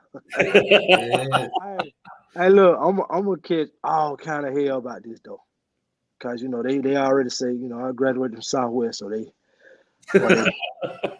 But now when they start to hear me holler C's house, it's gonna be like, okay, this joke here now. But it's business, y'all. It's business, man. Oh yeah. Nah, I mean from the lights going out to the crowd and everybody's into the game, and yeah, it was a good atmosphere, man. Well, it's a reason for that, man. Good atmosphere. It's a reason for that, man. Like I said, we're trying to grow the spirit. You know what I'm saying? The morale of the fans and the school and the support. I see how they trying to come with a student section, stuff like that. And Coach T ain't shy about talking about last year in the Elite Eight. We went to Pierce, and she ain't shy about saying we got smacked because we weren't ready. I think Tat was at the game. And if you were there, Tat, you remember they turning the lights out with the flashlights and the announcing and all of this and that. And that's the first time all year the lights had went off on our girls, right? Okay. And so when the lights came on, and I looked at them, they were like,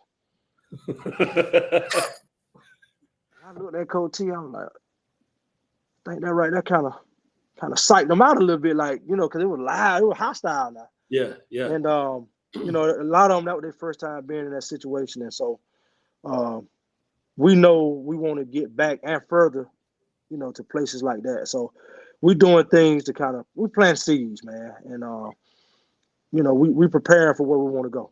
Yeah. So that's what a lot of that is about. Okay. Yeah. No, I loved it, man. Like I said, I loved it. I'll tell you this. I think those Elite Eight games are way more hostile than the Final Four and the state championship games. Cause they at the home gym. Yeah, man. That year we went to Latonia. Boy, that was like you say, like that was. Yeah. Wait, so that I equivalent that to when y'all went to Pierce. The atmosphere was like that. Yeah. They were, man, they were like a deer in headlights when them lights came on, and you can see it. And I'm like, damn, I think they psyched out, but like I said, Tat was there, man. So we talked after the game, and he was saying, da da da da, and I'm like, bro, hey, we told them, it's just they were, but they fought. But I'd much rather lose that way than a buzzer beat or something like that, because I've been on that end too. Right. But as far as being prepared for that moment, that won't happen no more. Yeah, that won't happen for our girls no more. They and like I said, for you about that veteran game, we done been there, done that. We done been in a lot of different situations, and I think you can see that in that veteran game. Where they could have got rattled and they didn't. Right. You can tell we've been together long, and we've been in some situations. So, and we're gonna be in some more situations that's gonna better prepare us. We played against Griffin Saturday, yeah, just passed up at Eagles Landing, and the score, we got beat 55-40. Going into the fourth quarter, it was 28-35. Coming off Thanksgiving, you off day or two or whatever. And you could tell it. So, we're gonna have to figure out how to deal with that. But like I said, we back at it. We'll be there Tuesday versus Baldwin, and we're ready to rock and roll. Get back on track. Oh yeah. No, man. Like I said, I enjoyed the game. Was doing a little scouting ourselves. Okay. Me and Charles own a little scouting. Checking out veterans, see what they brought to the table. Yeah. But in nowhere are we affiliated with Hoko coaching staff. Disclaimer. None. We just want to see what the veterans look like because we know we got to play them. That's all. That was it. And man, stop. And you looked all right. Yeah. Shout out to Coach Owens though. I gotta shout him out, man. I like what he's doing. And I think if he continues to do that, put his imprint on running things his way, I think eventually it's gonna pay off for him. But shout out to Coach, man. I see what he's doing. I see his vision, and he just gotta stand firm and lead. And so I believe he's capable of doing that. So but he does a good job. I like him. He does a good job. Yep. Kabali want to know if y'all Dodge, when y'all play Dodge, is that on the 19th? Yeah, that's at the Bear Brawl. That'll be at Houston County. That's at the Bear Brawl. Yeah. So yeah, shout out to Coach Owens, man. I like him. People with him. He has a plan. Absolutely. So Yep. So all good, man. All good. Tat, why you have that Cheshire grin on your face? No, I'm just listening to y'all, talk about Coach Owens. I mean, he does have a plan. Just gotta stick to it. And he will, like I said, he will, man. Like I'm telling you, I think they are. If I'm not mistaken, they're 3-1. Right. I think they're 3-1. If not 3-1, they're 2-1. But I think they're 3-1, and that's a really good start, in my opinion. So, like I said, keep your foot on the gas and get better every day. And like I said, he's been doing it for a minute. So he ain't new. He ain't new to the coaching ranks or however you want to say it. So I got full confidence in him, man. I know that he got a squad over there, man, that's capable of being in the conversation. So I'm gonna be interested to see how they turn out. I think they got Northeast Tuesday at Veterans. That should be a good one. Yeah. Yeah. So and they're 2-1. 2-1. Okay. And they got their next game is against Northeast.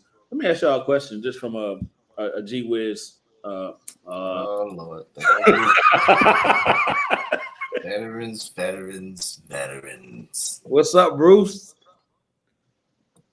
Bruce, I didn't see you yesterday. Is that because Veterans wasn't playing? I think they played Saturday. Did they have a game Saturday? Yeah, they did. The boys did. They played at. I think they played at Veterans. Yeah, I think they did. Did they? So the question is, no, they didn't have a game. They didn't. I thought they did. It was against Always, or was against Central. Okay. The question is it easier? Oh, it's got Tat out. What I do? Greatest hater of all time.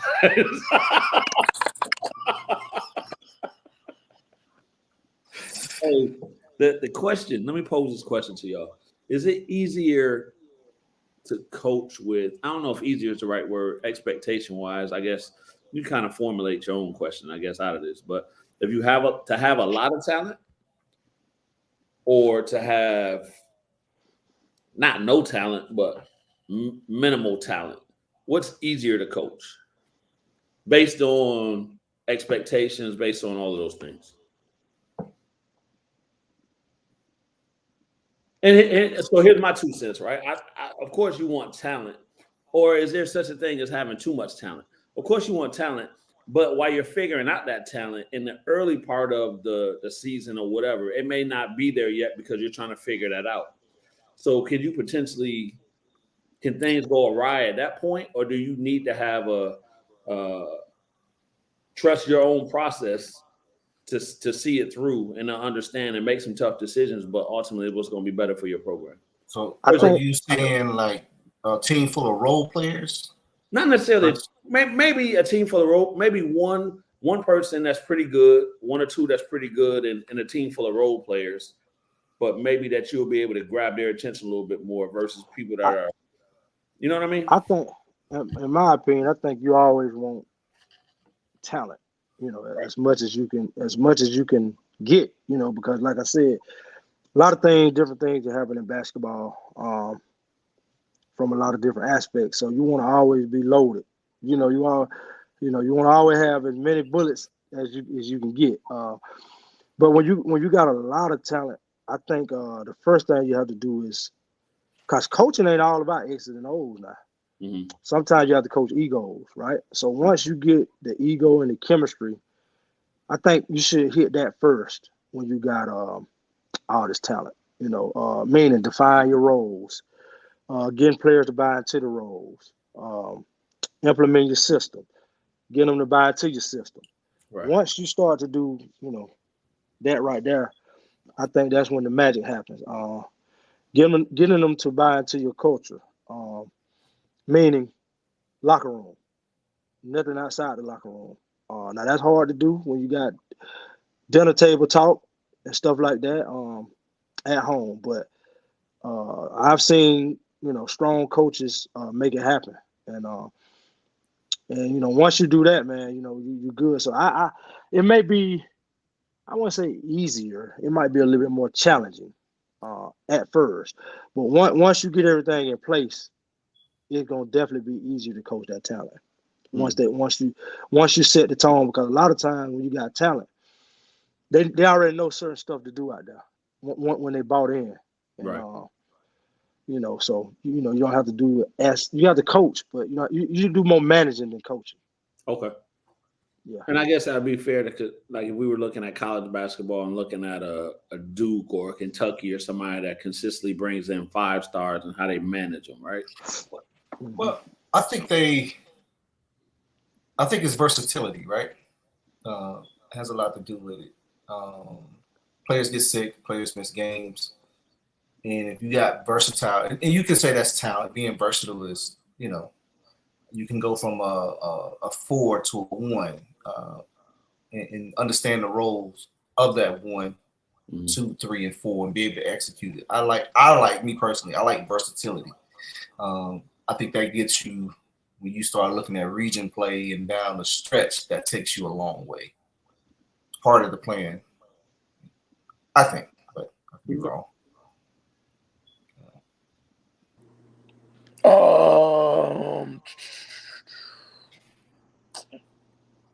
I guess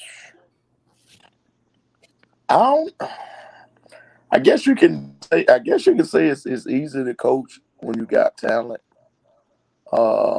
Because a lot of stuff, like you say, a lot of stuff that they athletically already know that you don't have to spend a lot of time on when you implement, I guess, certain stuff that you're trying to implement. But you gotta have that glue piece. Mm-hmm. And I guess from the past, what we had, that glue piece wasn't always the best player. Mm-hmm. Man, y'all had some tough glue pieces, man. Yeah, but they weren't always the best player, though. Well, I ain't saying they was the best player, but it was tough. Yeah, they was tough, but they knew their roles and bought into what we was trying to accomplish. I tell you, that 2018 team, and I always seem to go back to that team all the time. Everybody knew Nelson and Kobe was the studs.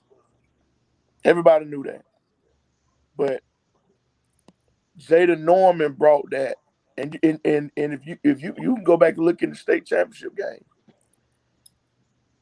Jada Norman brought that piece that brings all of them together. You ain't gonna get a whole lot of scoring out of Jada Norman, but you're gonna get that charge taken. You're gonna get that defending. You're gonna get that he's gonna do all the dirty work. Right. And he knows where everybody's supposed to be at on the floor. Let's just say Nelson on one hand. We all knew Nelson was gonna guard 5 people on the floor because he's gonna go everywhere where the ball is. And if we know if they swing that ball, Nelson is running over there. So all the other 4 already knew that they need to be rotating a certain way. And Jaden kind of quarterback that back end back there to put everybody else in place. To put the Jamels in place, the Bobbies in place, make Kobe rotate or something like that, and he'll rotate. So he kind of held that together because they all knew that he was going to be here, there, and everywhere. And, because he's trying to get in the pass lane and get steals. So I think I would say it's easier coaching with talent because it's a lot of stuff that you don't have to do versus when you're not as talented. It's a lot more attention to detail that you do have to teach. And some of those days get longer and some of those weeks get lost because you're teaching so much. Yes, Bruce. Yes, I am talking. Yeah. And I mean, looking at that, he's doing the same thing. He picking on everybody else. I'm telling you. I mean, he's wherever that basketball is. That's where he is, and they giving him free range to run that. But yeah, I just think less talented. You got to do a lot more teaching, a lot more attention to details, and it takes away from a lot of things that you want to move on to, but you can't move on to when you got talent. They just get it done. You teach it, they got it. You get it done, you can move on. Yeah. No, and I wanted to pose. What up, Sam? I wanted to pose that question, right? Because besides, it could, I guess it could affect you as a coach, I guess, right? But I guess I don't know. I don't know the right words I'm looking for. I think I know what I'm saying, but when you have talent, managing the talent is a skill set. I would say. Is that safe to say? Well, I could say early on with us. I could say early on with us. So when we took over, when Coach Garmin took over, and we got there, I think first year, we were. I think I told y'all this. We was like 11 and 13 the first year, and we won like the first 5 games, and after that, we lost like 9 in a row. So we wasn't as talented, but we had to teach a lot more, and then it get more stressful because you're teaching and you're doing more teaching, and then you're losing games. So now the kids start losing focus. Like, shit, we're gonna lose anyway. So now you're working extra hard, to try to get them to buy in. So I don't know, man. Talent. I think it's to answer your question. Yeah, it's easy to coach talent, man. Yeah. So Coach T said, I think with or without talent with girls, you see how the little things, the culture, the bond, the understanding of roles. I have to go back to our team in high school, loaded with talent. Yeah, they was loaded with talent and they won too. Yeah. It wasn't like they was loaded with talent and lost. or managing Sam says, or managing a kid with ego and yeah, and yeah. talent. That's what I said. When you super talented, sometimes it's the managing piece, and not just with the kids, man. It's with you have to manage expectations, right? Yeah, and that's coming from all different angles. Outside But man, the best thing for a super talented team that's expected to do this, expected to do that. I think the best thing that can happen to them the earlier the better. I say it all the time. Humble pie. Mm-hmm. Right? You get humble pie early and you accept it and you grow from it and learn from it, that team gonna be hard to stop later.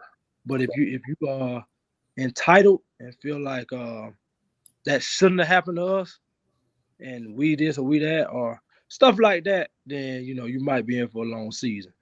But sometimes you have to take it on the chin, accept it, figure out what we need to do different moving forward, and then that's when you can come to your own. But sometimes that humble pie is necessary. Yeah. Appreciate it, Coach C. So let me ask y'all this. Because like I said, okay, you want to be, and I think you all alluded to it as well. By the time you're going into region play, for the most part, except Warner Robins, who starts region play Tuesday. you want to kind of be clicking, right? You want to be ascending to what you're going to be. So maybe using these few beginning games to kind of figure out rotations and figure out different things, right? Using this time to tweak your system, right? Is that what you guys actually do? Is that kind of a mindset early? Yeah, of course we want to be successful and we want to go with things that we think are going to work, but let's try some different things and see how they actually do work or pan out. Yeah. Non-region, you're talking about like non-region scheduling and stuff like that? Non-region scheduling, or just you guys is just the five that you're putting out there, and maybe to see what their chemistry is like, or certain plays or different strategies that you may be tinkering with to see what kind of team you're actually going to have so that you are peaking at a certain time. Yeah, I think at the beginning of every year you might go into the season with one plan and into the season you might have to do some switching up, adjusting and stuff like that. So at the beginning of the year you're always trying to figure your identity out. Right. Every year your identity changes to some aspect, unless you bring it back 100% of the same team. Right. But if it's turnover, that I'm telling you, those non-region in the beginning of the year games gonna always be different little tweaks and stuff like that. And Charles, when you get a chance, put that message back up. That long one. So she said, however, we all understood our roles. Our coaches didn't play that, and our parents stayed out of the way. Now, here's the thing. Some get talent, and some have to learn and be coached up. Yeah, those could be the difference, man. I'm telling you, between a championship or not. It just depends on that particular team, from top to bottom. But go ahead, Tad. Nah, I'm gonna play devil's advocate right here, Coach T. Different day and different age. And I understand and I totally agree with you 100% about what you're saying with parents, staying out of the way, and because Coach Bentley didn't play none of that stuff. But in today and age, you got some coaches that want that kid just that bad, to have those parents involved. Scared to get on those kids so they won't transfer. So when you start coaching those kids like that, the parents gonna be equally involved in, because they gonna sense that you don't want their kid to leave and you're gonna let their kid get away with this, that, and the other. And they gonna semi-tolerate whatever they do, whatever the kid does, and then that's going to be a ripple effect through the team. And I think that's, in some cases, that's what some of these teams are facing. Yes, they got a lot of talent. Yes, they are very talented from top to bottom on paper. But in those stands, parents are intervening. And like Wasted say, those dinner talks at the table, those kids take that dinner talk back to practice. Oh, you ain't passing me the basketball? All right, 2 possessions later, you ain't getting it. You wide open. I'm gonna throw it to my butt over here. Mm-hmm. You know, a bunch of that stuff are team killers. Yeah. A bunch of that stuff is team killers. Sam said a vast majority of super talented kids come with the worst baggage: ego, parents, tantrums, attitude, self-expectation. That's the part of coaching I think you coaches don't get enough credit for. Give enough credit up for. It's hard taking a 20-point player per game and telling him us winning will not come from your scoring, but your hard work. Fine roles. Yeah.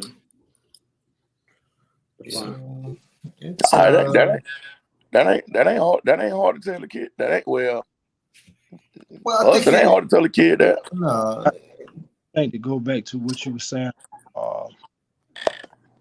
coaches being afraid to lose a kid. When you start getting into that territory right there, you're probably in trouble anyway. But for the sake of your sanity and your program, it's probably it's probably best to just cut bait. Probably best to just cut bait and you know, sometimes you can do addition by subtraction. You know what I mean? Like I said, when you get to that point where you're coaching that way, you're already in trouble.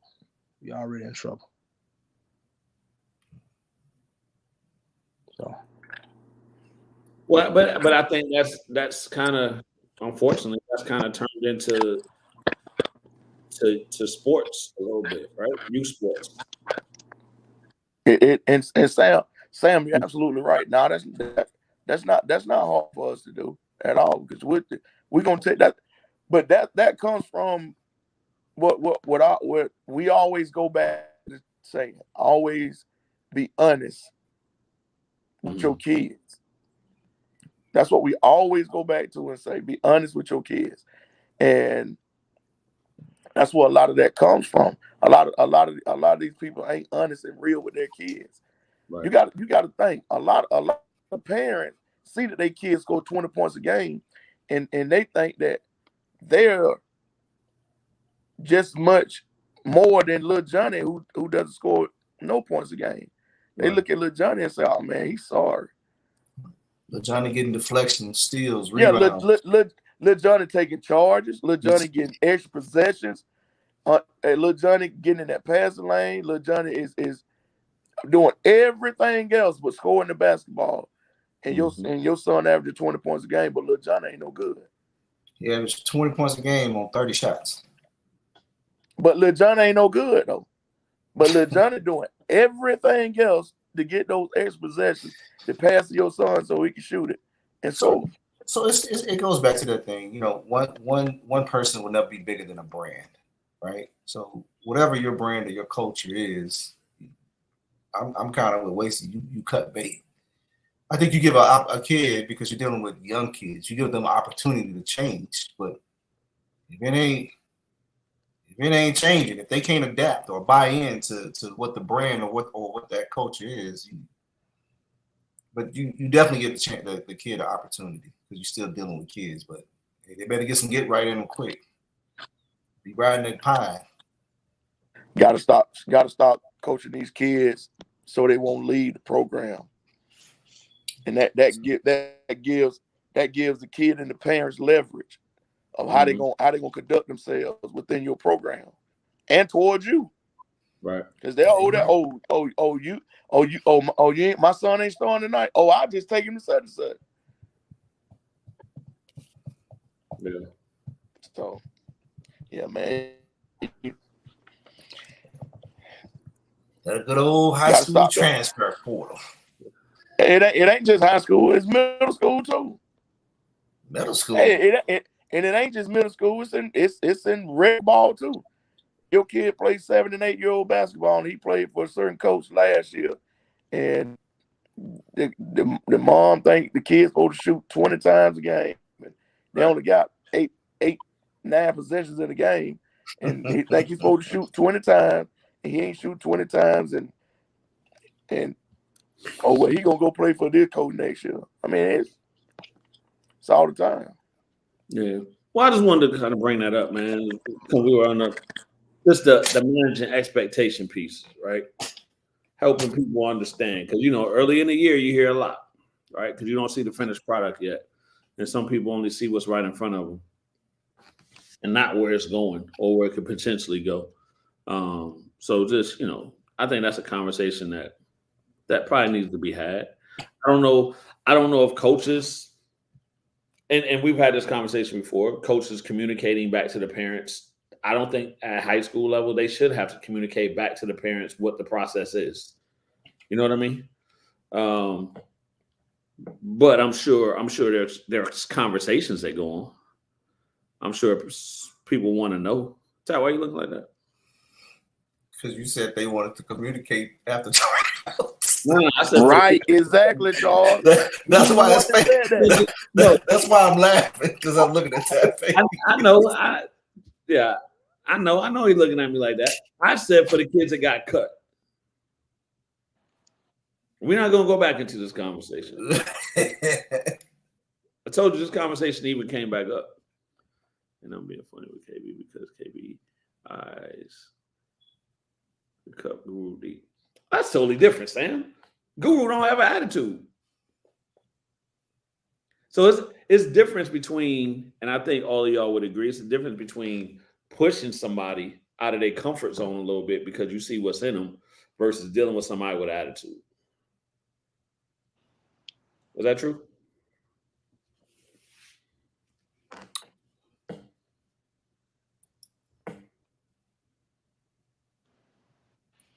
Right. Do y'all agree with that? Coach C, I don't know. Coach said, I know I was looking at what Coach T said. Oh, because she said absolutely agrees. If you have to walk on eggshells for one kid, your culture is destroyed.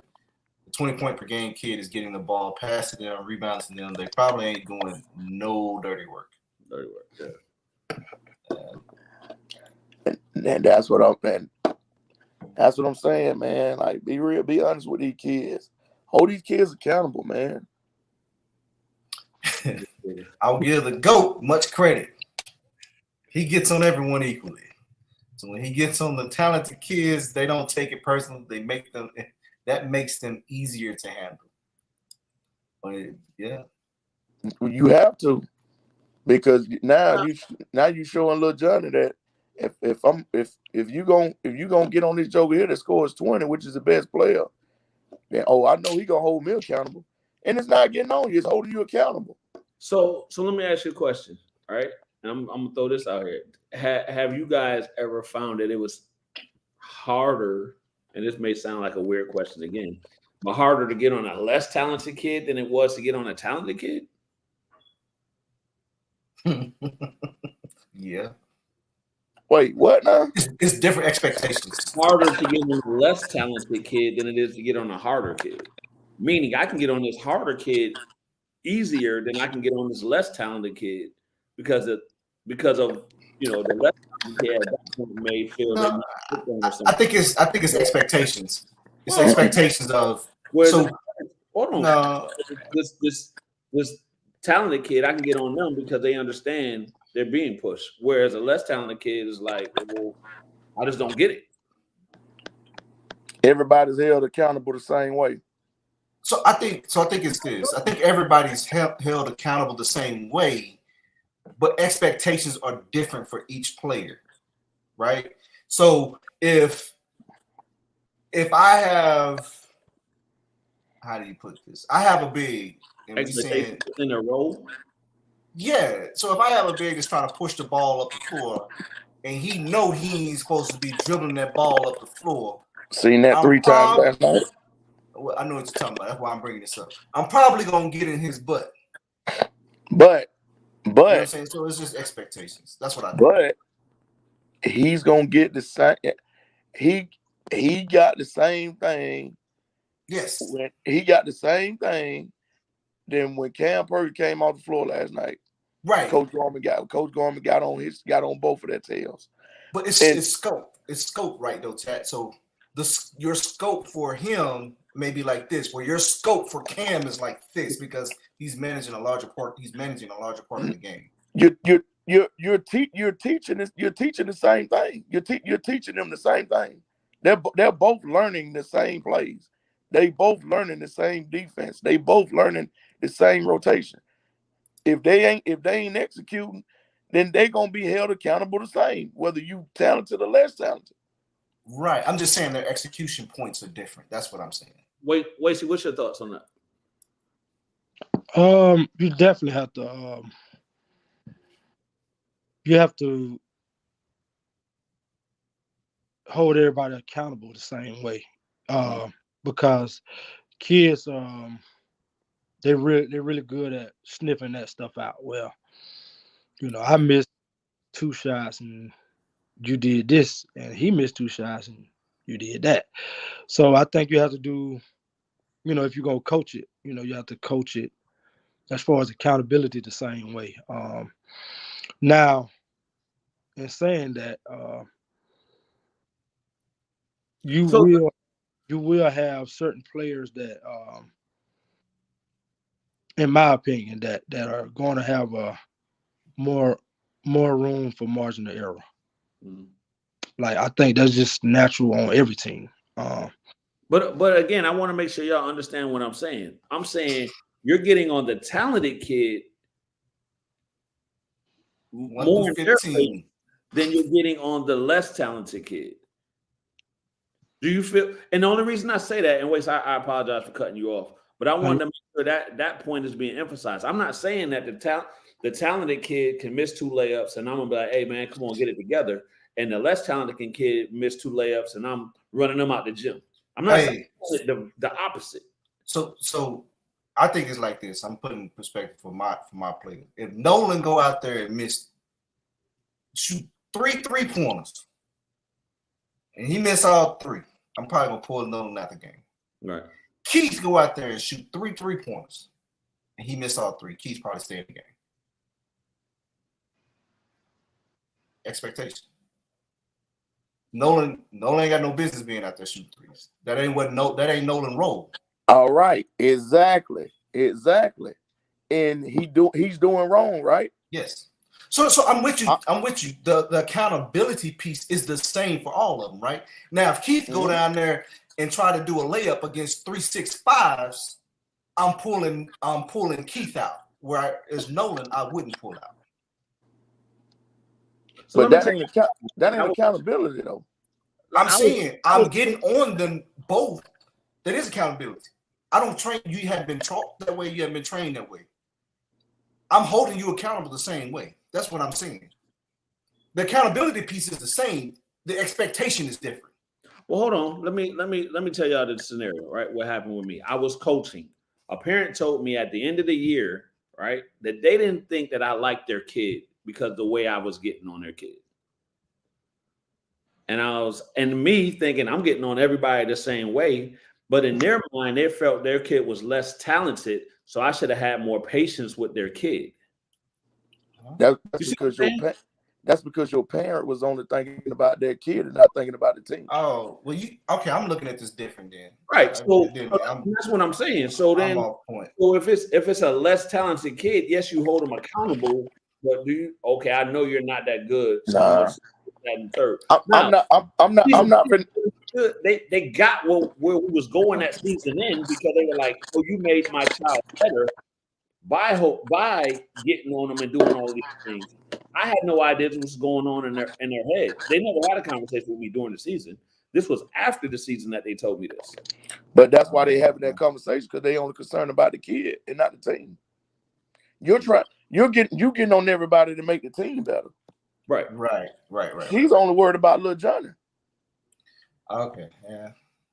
So the experience level, because the experience level of some of the kids were different, then okay. Let me ask you this. If you didn't get on him that much, was that gonna make him better? I don't think so. But okay then. So if you didn't get on him, as much, and end of the year, and y'all did what you did, won as many games you won, lost as many games you lost, that parent wouldn't have said anything if you didn't say anything to her son. But she would have been. I bet she'd have been talking to other parents about the way you was getting on their kid. I'm with you, man. I get what you're saying. Every kid gonna get it, right? Accountability is accountability. You make the team. You make the team you sign up for. Yeah, every kid. So you better get it right. So I don't think it's a. I get what you're saying, but I'm still managing expectation. I have an expectation for the less talented kid as well. But there's things you playing hard is the expectation for everybody.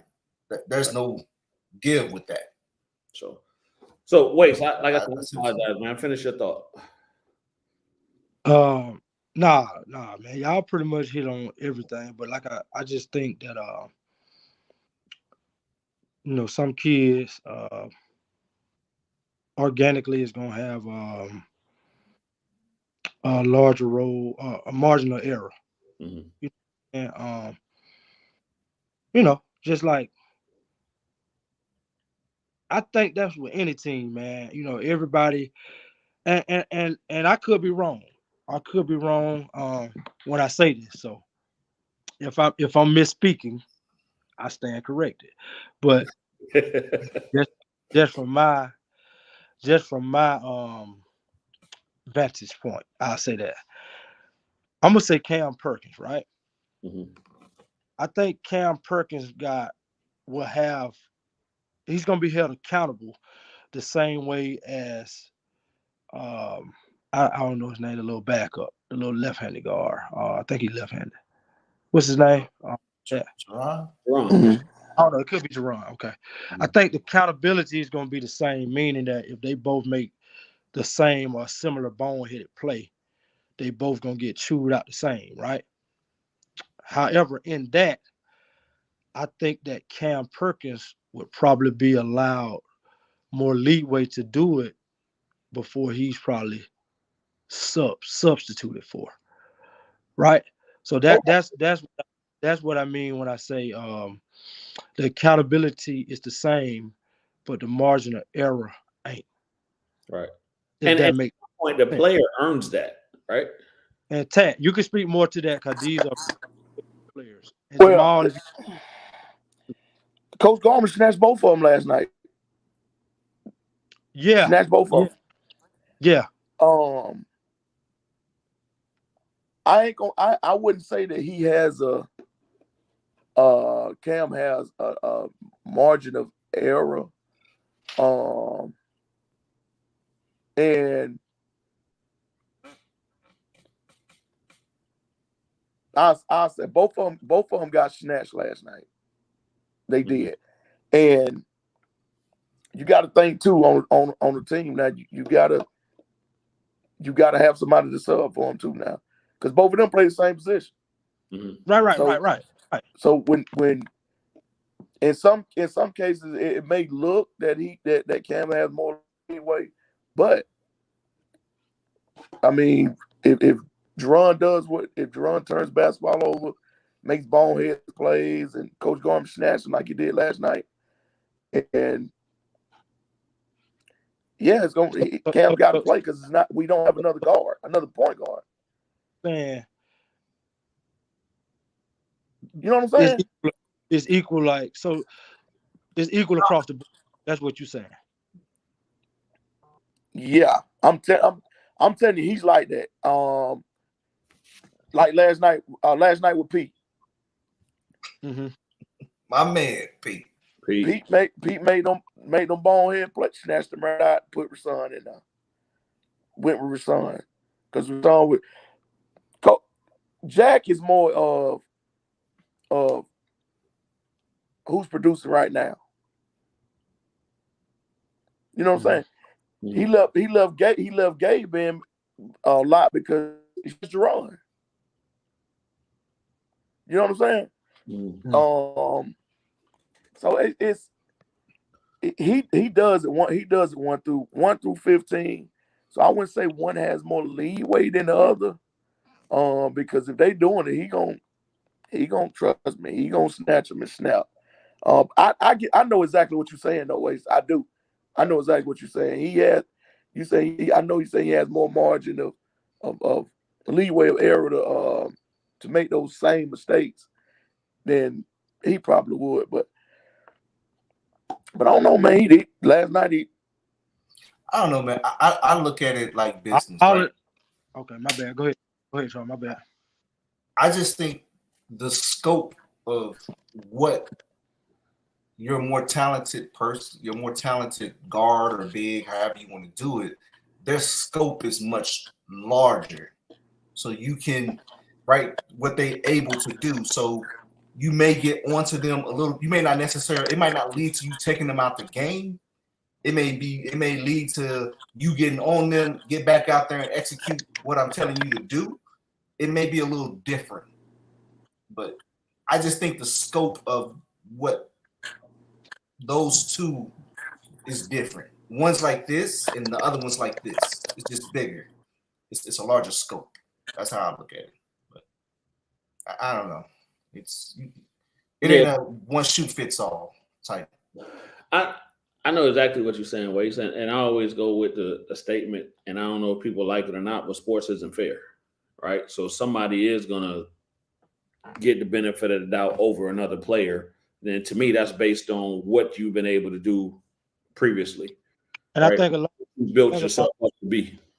I think a lot of it is based on identity as well, and all the identity coach, because like when you get a team who's bought in, they know that they know their roles and they know the roles on the team. So therefore, it won't be no hard feelings if, okay, you know, if he throws the ball away, he gets fussed at. I throw it away, I get fussed at. But if he throws it away 6 times or 3 times, let's say 3 times, and he's able to stay in the game, but I throw it away once and I come out, or twice and I come out, then that person knows that probably I'm the backup, he's the starter. And to me, like, we're going to hold him accountable. Stop turning the goddamn ball over, blah, blah, blah. Get it right. Right. You know, so they're going to give him more of a chance to get it right because of the role. That's what I'm saying. Wait, so you just got fined $20. Huh? You just got fined $20. Talk to me. What happened? For cussing. Oh. Turn the guy. Whoa. Yeah, you know what I'm saying? So, like, man, get it right. Because I ain't, you know, you my starting point guard. I ain't going to keep snatching you. Well, I will if you continue to do it.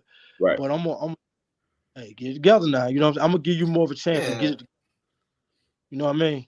Yeah. Yeah. You muted, Ted. You muted. You muted. Ted, muted. We ain't heard none of that. Still don't hear you. Well, his mute sign not up. Can't hear you. Nah. Somewhere. Type in the comments. What's that? Nah. He cussing now, Ted. I know he cussed. But no, yeah. So and it's defining roles, right? And sometimes I don't think people understand even that aspect of it. Everybody should be able to do the same thing. Well, it doesn't work that way. So, well. Here's the other thing. Sometimes you got to identify and know when role changes. Yeah, that happens. Roles change. Absolutely. But I think when all of that happens, man, I think the team knows. You know what I'm saying? I think they know. Yeah. It's communicated. Or the coach is telling you, hey, this is what I need you to do. Tag, you're gonna have to log out and come back in.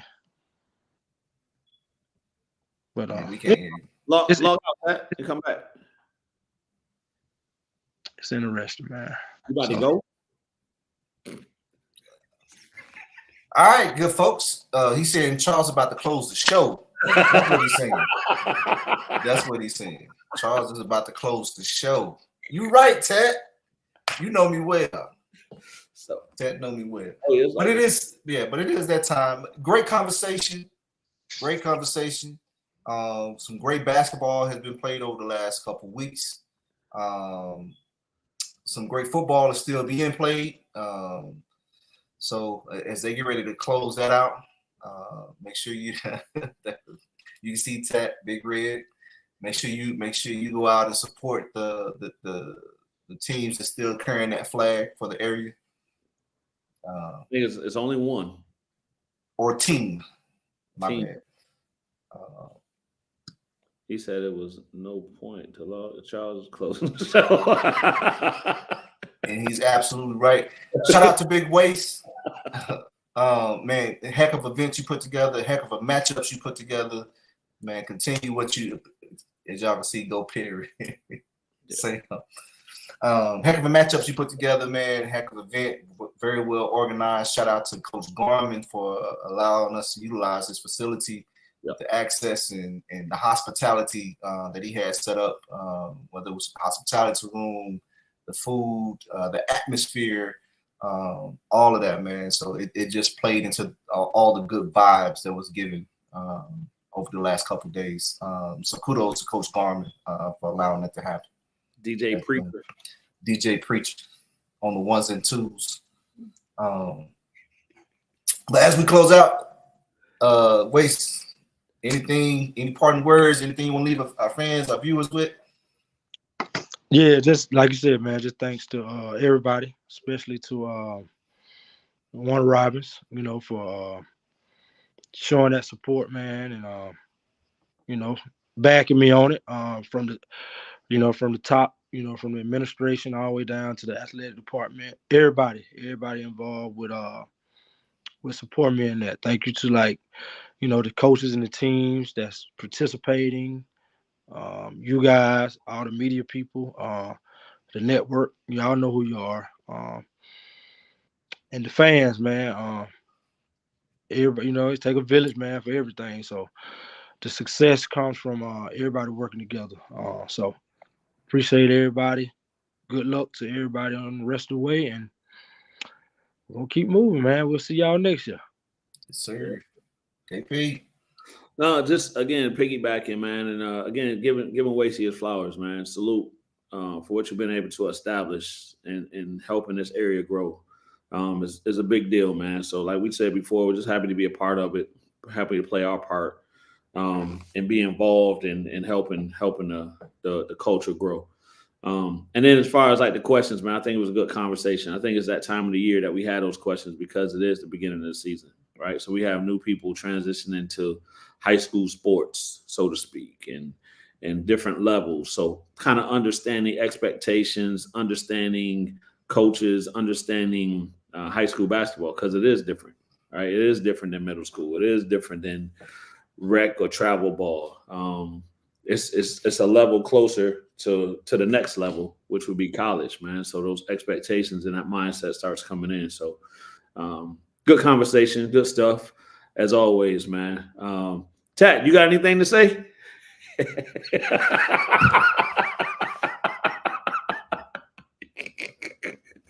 I might have threw up a gang sign. I don't know.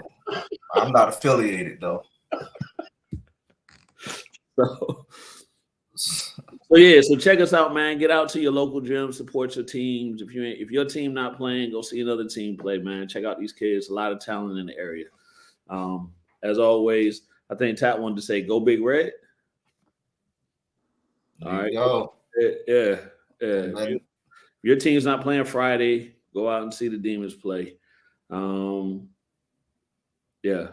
Commanders, you want to say anything about them? Nope. On that note, peace.